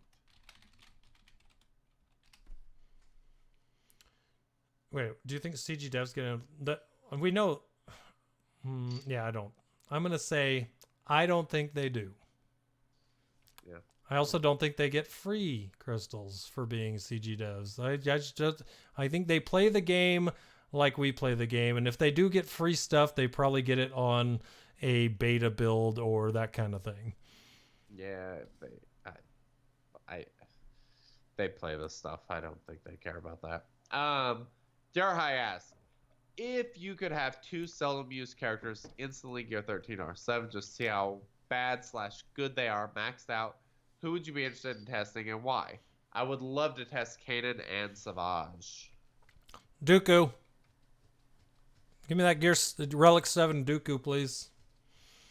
Darth Sidious is one of mine. I think he could be very interesting and actually quite good at gear 13. I'll take my Relic 7 Wicket. Thank you. You bastard, you beat mine because I love Wicket. I've considered taking him to gear 13 anyway, just because, I mean, obviously that is a defensive team for me, and it makes him that much more nasty and all that sort of stuff. So imagine yeah, the extra speed, the extra damage. Yep. The crit chance. The crit chance for that all heal. It's just it would Yep. just make the Ewoks even better, and I like that. I kind of want to. All right. I really do. I have to restrain myself. Yeah, I think those are the ones for me. No doubt. Thanks for the question, Durhai. SWU Ephrail Stern of Dathomir says, have you encountered Darth Revan squads with GBA and Wat Tambor in Arena? Any counter suggestions? This is the team I was thinking of when I was saying that there were some out there with Wat Tambor that weren't very prevalent, but they do exist. This is one I knew existed, but I've never fought against it. So giving you counter examples would be hard. We do have someone in chat that might be able to answer that question. So if our friend Dmoney has an answer for that question, we'd be happy to tell people for her. But that is a rough one. Or if anyone else in the chat, let me not discount everyone else in the chat. If you've seen this team and you have a counter to it, let us know. We'd love to tell people because that does not sound fun. So there you go. There was one in my arena that was unbelievably frustrating. Not because of Geobrood Alpha, but because of the combination of Wat with Malik. Very frustrating for a Padme team specifically. Doesn't do well against other Darth Revan teams. Seems to drop like a rock. But yeah, Geobrood Alpha I don't particularly have an issue with.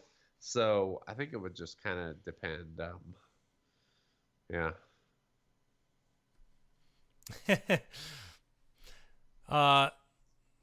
T-Money says CLS counters everything, so there's that. Yeah, kind of hard to disagree there. That's pretty much does. CLS, Han, and Chewie, I always keep them for offense. They are the best cleanup crew on the planet. Send in Han and Chewie, they will finish somebody off, and they will finish full banners. It's fabulous. For sure. Yeah. As far as actual counter suggestions, I would say throw Han on your team so you can kill Wat before he does anything, before he puts out his tech, because the tech is the serious problem. But he's the dude we talked about. That's kind of the opposite of Hoda, and he puts out dots on his basic, right? Yes, he does. Okay, that's the dude. Gotcha. I can't wait to use him with Wampa. Now I know what I'm going to do when I gear him. Yep. Nice. Next question is from Joker41 in AM. What are your go-to teams for fighting Scion and Traya in STR Phase 4? If it's not grayed out on my roster, it goes against them. That's pretty much the way it goes for me. If I'm there. Yeah. I usually use my Sith Empire team because they do pretty well. But I also like using my Rebels. Rebels are super fun. With Stormtrooper Han, specifically because you can get these weird turn meter loops going with Stormtrooper Han, because the way Traya attacks, like, you can get some pretty serious turn meter. First Order, also really fun. Crew, he does some pretty nasty damage.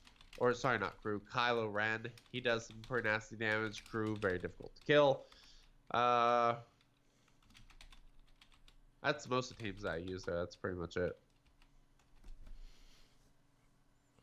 Gotcha.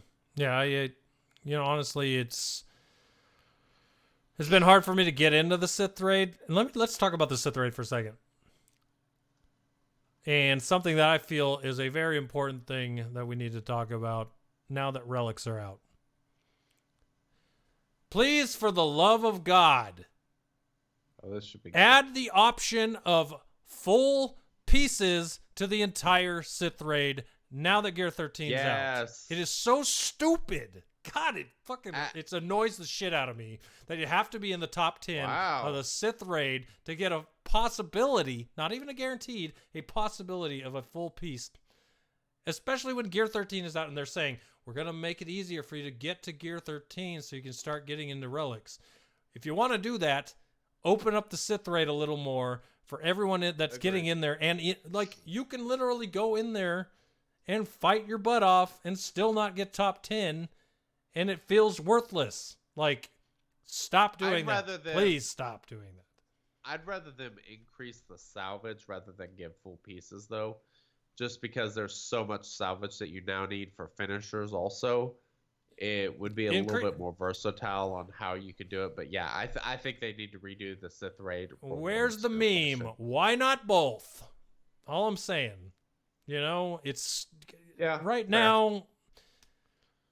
I look more forward to the Rancor raid half the time than any of the other raid rewards, because I know in the Sith raid, if I don't get top 10, I don't have a chance at those full pieces. I'm going to get very little salvage for it.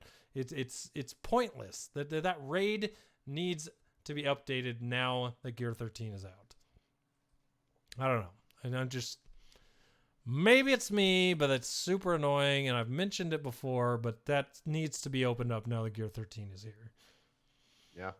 Understandable. All right. Tirade over. Cool. Love a good GMP rant. They're the best. All right. How many people in your guild beat the P1 special mission? Any strat/modding strategies to consistently beat it? Do you always use arena mods? I don't remod. I did beat that for the first time this time due to the suggestion of trying GeoBrood Alpha in that team because it requires you to use Newt, B1, B2, and Droideka. GeoBrood Alpha, everyone's gearing him. Everyone's got him ready. Throw him in there, and it makes it pretty damn easy. Try to make sure that Newt is the one that actually kills the character so that you get the buffs, and you'll be pretty good. That's basically my entire modding strategy. As far as actual modding specifically those characters, I don't think you really need to change them that much. Make B1 pretty fast. Make B2 fairly tanky with tenacity and potency. Make Droideka. I don't think it really matters what you do with him. Just damage probably. And Newt, make him fast. GeoBrood Alpha, you mod him however you mod him and go with it. As per usual, I'm the example of what not to do. If you go check out our Twitter, I posted a video that was only 50 seconds, but the video I actually took was about 2.5 minutes. But it's literally, I used GG Relic 7 instead of GBA because I got that pertinent piece of information a little late. And if you watch the video on our Twitter account, Shakti and Clone Trooper, I think. Shakti and Clone Trooper were the only two left, and General Grievous was the only one I had left. And it was literally, the original video is about a 2.5 minute video loop of them, those three just going back and forth and back and forth, back and forth, nothing happening before I just forfeited the special mission. Because if you don't get past those two, having General Grievous as that fifth one, not going to happen. I think we had 20-something people beat it this time. Yep. And they probably all got the information that I didn't. Sad Probably. face. GeoBrood Alpha made it pretty easy. So. Well, I have him, so maybe I'll use him next time. I like it. All right, so Drayton asks, for the Geo Lightside Territory battle, who is your guess to be? For one, the Brood Alpha equivalent that we need to complete certain missions. What's yours? The Brood Alpha equivalent that we need to complete certain missions. I think we've been over this, and let me see if I can find the notes on this, because it's escaping the top of my head, but if I look at it, I'll remember what I said.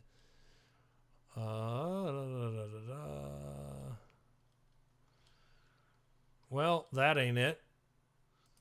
Let me tell us what yours is, and then I'll tell you what mine is. I think it is going to be somebody like Plo Koon or Kit Fisto. I think it's going to be one of those type of characters. I think it's going to be somebody that nobody has geared, that's probably already in the game, and that's who it'll be. Already in the game. So you don't think that they're going to bring in new characters? I think they will bring in new characters. I definitely think they do, and I think that some of these new characters might be required, but I think that Brood Alpha equivalent might already be in the game. All right, well, here's an option. I'm throwing it out there, not saying that it is my pick and this is my for sure shot here. But here's an option. Mace. Yeah. Because Mace played a very big part in that GOTB. He's obviously the one that killed Django. Spoilers. Sorry, spoilers. Django was killed by Mace in the arena. So I think Django's going to be a hero of the Geonosis TB, and so he might be one. But we also might get a new character in that spot. But Mace would make sense to me.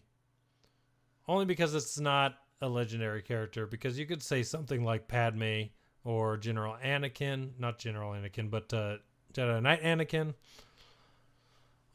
If we get a general... Too many people have him geared at this point. Yeah, true. Yeah, it's true. Mace. Maybe for like one of the early special missions where it's like Padme, Anakin, Ahsoka, something like that. I could totally see that, but all right. So special mission character reward, aka the Watt equivalent. Okay, so if you haven't seen, there was a data mine, and there is a relic listed in the game files for Kaya Adamundi. Yes. So that is an option. Okay. I almost feel as though Kaya Adamundi would be the one you get for the special mission character reward. I feel as though at this point the GG's capital ship will be put into the token store, and so between the two GOTBs, we'll have the Negotiator and the Malevolence as the slots, and that would not thematically, but basically sticking with the theme of what they've done in the past, where you had Hermit Yoda and Wampa, two characters were dropped for the other two TBs. Putting Negotiator and Malevolence as the buyable parts for between the two TBs makes the most sense to me. So Kaya Adamundi as the special character and Malevolence as the buyable character would make the most sense to me.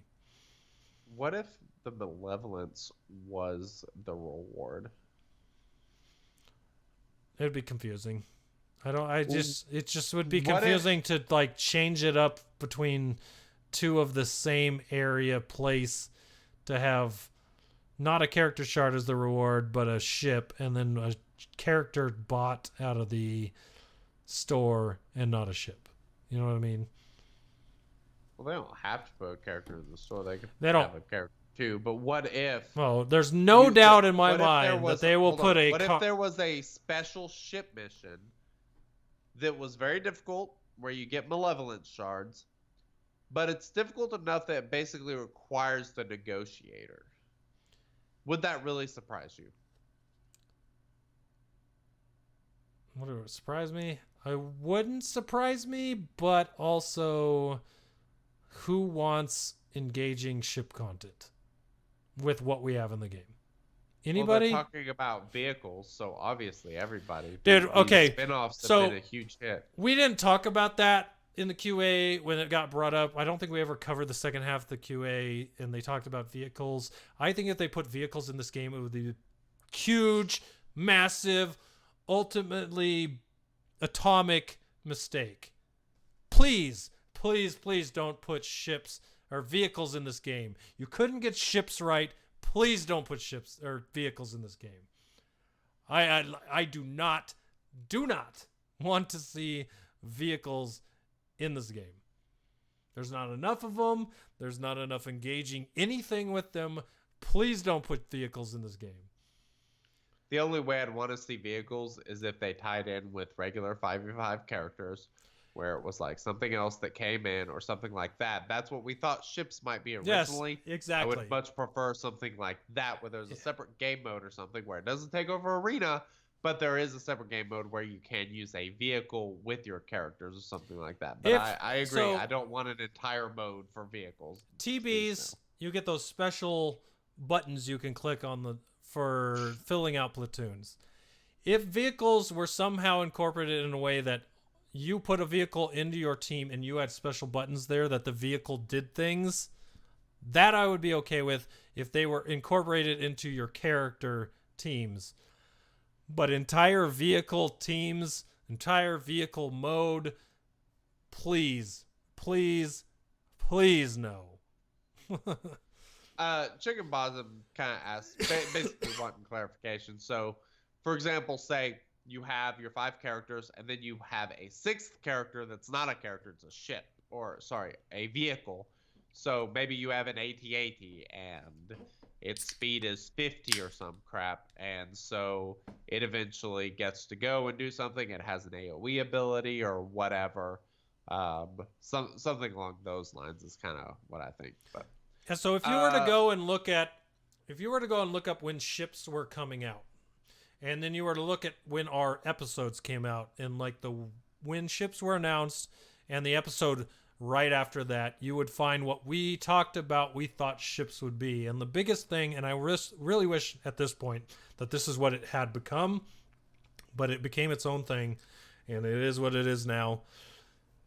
But the idea was to have an ability where your ship was its own character. It was in the 6th slot, and you chose it to do an orbital bombardment or whatever the ship's abilities were, and it was a part of the character fights, not its own ship fights thing. And that would have been better to me than what it is now. But that is not what it became. If vehicles become that, I'd be okay with that as well. Vehicles becoming their own thing, not okay with that. But basically our idea was a ship was hovering up above your team or doing flybys, and it was ready to attack when they called them in. Kind of like if you're in the army and you call in an orbital bombardment on the spot. So that was the basic idea we had back then. all right. Why don't you tell us about Chewbacca's question, because her questions are always spectacular. All right, so I was waiting to say this till we got here. We're running a little late, but I'm going to answer this question, and we'll cover the rest of the questions next week. But Chewbacca, you had to know the answer to this question, so here it is. If you could rule the galaxy and make minion cockroach Geonosian babies with Karina the Great or Brood Alpha, who would be your lover partner? Inspired by GNP's weird love for Karina the other day. If you missed that, too bad for you. But P.S. their strengths and weaknesses in the Force would become yours. So just saying, GNP Brood Alpha's a little stronger. A, didn't know Brood Alpha was a female. So instant turn off. Karina, knew it was a girl. Sticking with Karina. So there you go. Karina is, what does she call it? My lover partner? Karina the Great. You and your weird, ginormous body and huge ability to make babies. Me and my triplets and my ability to make babies. I think we'd fit in. So there you go. Very nice. I don't really know where to go with this question, so Oh, well, you got to answer it. It's not addressed to just me. It's inspired by me, but not to just me. All right. I guess I'll go with the cockroach. I don't know. It's confusing. Do you want Karina the Great or Brood Alpha? Make your decision. Well, I feel like I want to be the alpha in the relationship, so I'll go with Karina because double Karina. All right, I like this. How many of these have I drank? This is uncomfortable. You know what? I say we go to trivia. You know what? I say that's probably a smart idea.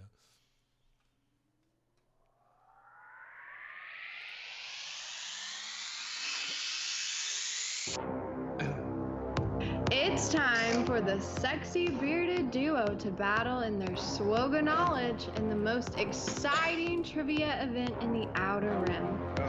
It's time for the Shattered Order trivia. May the Force be with you. There's a beagle on my screen. There's a beagle on your screen. Yeah. Everyone else can see me hovering it over. Ooh, that's a little loud.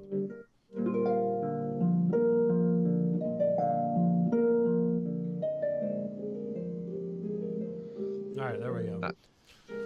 Why is there a beagle? It's that meme of the beagle with his paw pointing and he's winking. You ever seen that? I don't think I have. Oh, it's pretty cool. It's cute. All right. We got some trivia this week. Let me switch over here and get the code. Do you want me to screen share again? Could you put both of our games side by side so people can see who we pick and such? I think so. Share a screen and I'll try to make it happen. Okay. All right. I'll try not to cheat, to be honest. That's my biggest problem. All right. Now let me get Wink's stuff on the screen.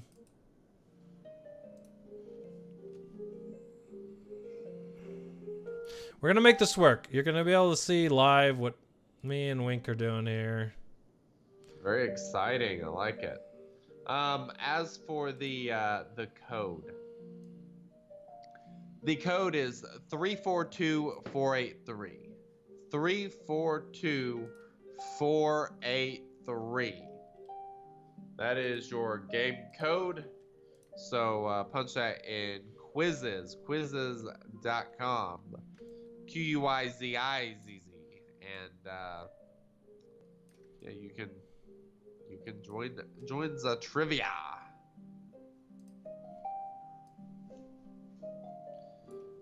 Got this going yet, senor?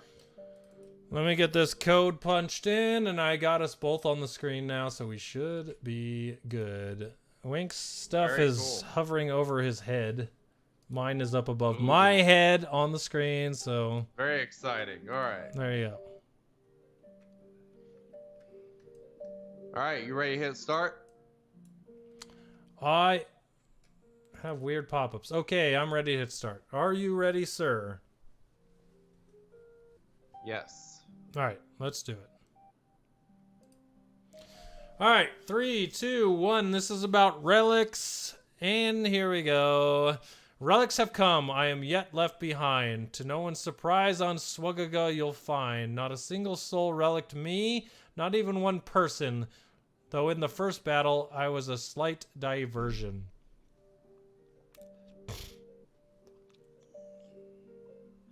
I have 2 answers I want to click. I do too. I have my answer, I think. Really? Dude, both of these look like no... Yes! Okay, Got it. There's 3 of here that I could see absolutely no one relicking. Magma Trooper I can see because he has... somehow Jerry has value over the other 2 here. Yes. I'm going to go with... Damn it! I picked I'm a Gun D. The answer was Hoth Rebel Soldier. The ones you could pick were Jerry, Hoth Rebel Soldier, I'm a Gun D, and Bodhi Rook. Yes. See, but I thought maybe someone had done Hoth Rebel Soldier for the Hoth territory battle, because there are people still doing that territory battle. Yeah, not Relic. No. I don't know, man. That would have been surprising. But all right. What is question number 2? Question number 2. For Grievous, Revan, and Bastila 2, on all of us, one thing is presently true. This level of relic most popular is surprising indeed. Sent me into a tiz. Ooh.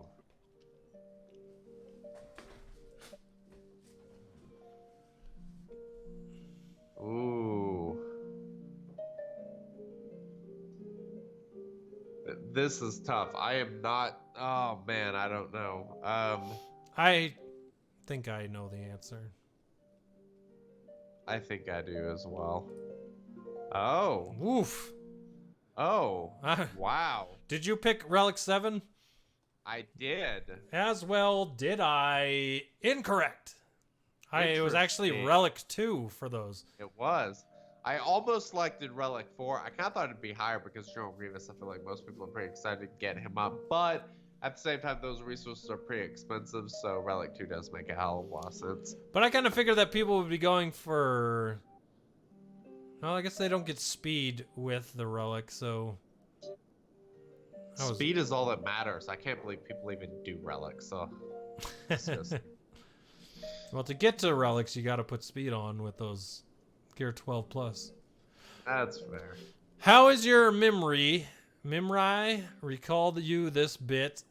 The two of us gained many points to be hit. In fact, it's the most when R7 you get.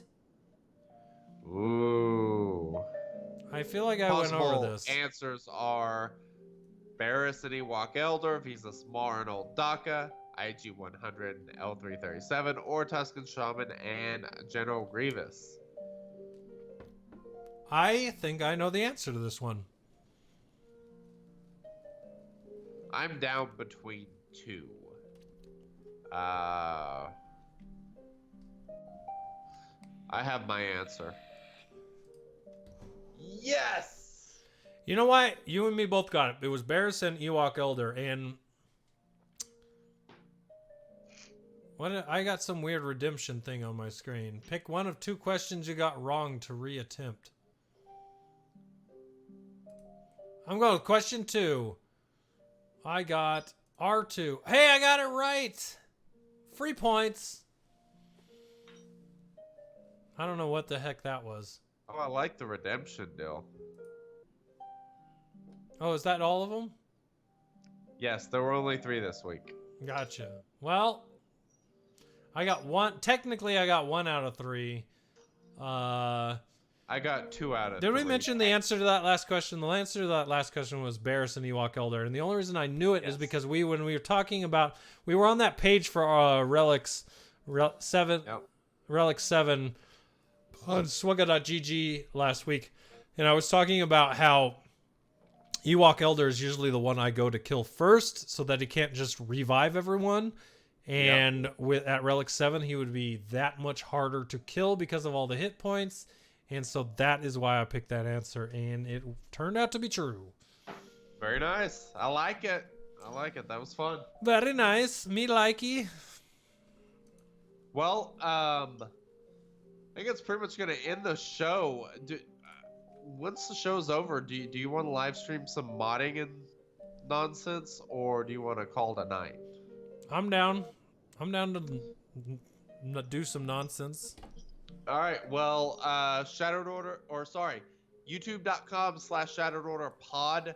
You will be able to find this little modding mini stream that we're about to do. You can find all of our other content there as well. Patreon.com/ShatteredOrder. If you want to support the show, we would appreciate it.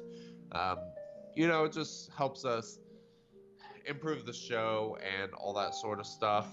Get upgrades like lovely green screens that you can't see and things like that. It's great. you know, I'm really having fun with the dual green screens and the different things Yes. we can do with those. the reviews have been great. People do absolutely love it, so I'm really glad you guys like it. We'll start trying to do a little bit more live stream and stuff. You know, also now that we figured out a really good way to share a screen, now that my internet isn't completely awful and all that sort of stuff, it's great. So yeah, we'll keep adding to the show, keep trying to make it better. Of course, thank you guys all for listening, the support, and everything. And we will catch you guys next week. Is our show regular time next week? Our schedule's about to get crazy. Did you post the schedule in Discord? I have not posted the schedule, so for everyone listening, we have a schedule going through October for the podcast, and there's going to be a lot of vacations. There's going to be a lot of weddings. There will be one wedding. One. And things will be happening during that. So we have a schedule for what we're going to do through my vacation, through Wink's wedding and his honeymoon and all that stuff. So we're going to post that on the Discord. You'll see what's going on. Shouldn't be missing any time. We will be missing a few co-hosts, hosts. I don't know. You'll be missing one or either of us on certain episodes, but you will know which ones they are because of the schedule, and we will have guest co-hosts on those days, so it should be a lot of fun to find out who they are. We got some good ideas lined up, and hopefully they all work out, and it'll be a lot of fun. So agreed. For everyone out there listening, we appreciate you for hanging out with the live stream, and as well as listening to the podcast, the audio podcast, where it all started, where this show began its humble beginnings, where I said entirely too much on a podcast, but we've moved past that. So I still say indeed too much. But indeed is much better than that's fair. I have a manager at work that when she gets in front of the entire group says it every 3 words, and I want to bang my head against the wall until I pass out. So I understand how far we've come along. So thank you for being on this long journey we've been on, and for sticking with us and continuing to stick with us. We love you guys, and we will catch you next week for episode Order 166. Ooh, execute episode 166. Yes. All right. Later, guys. Later.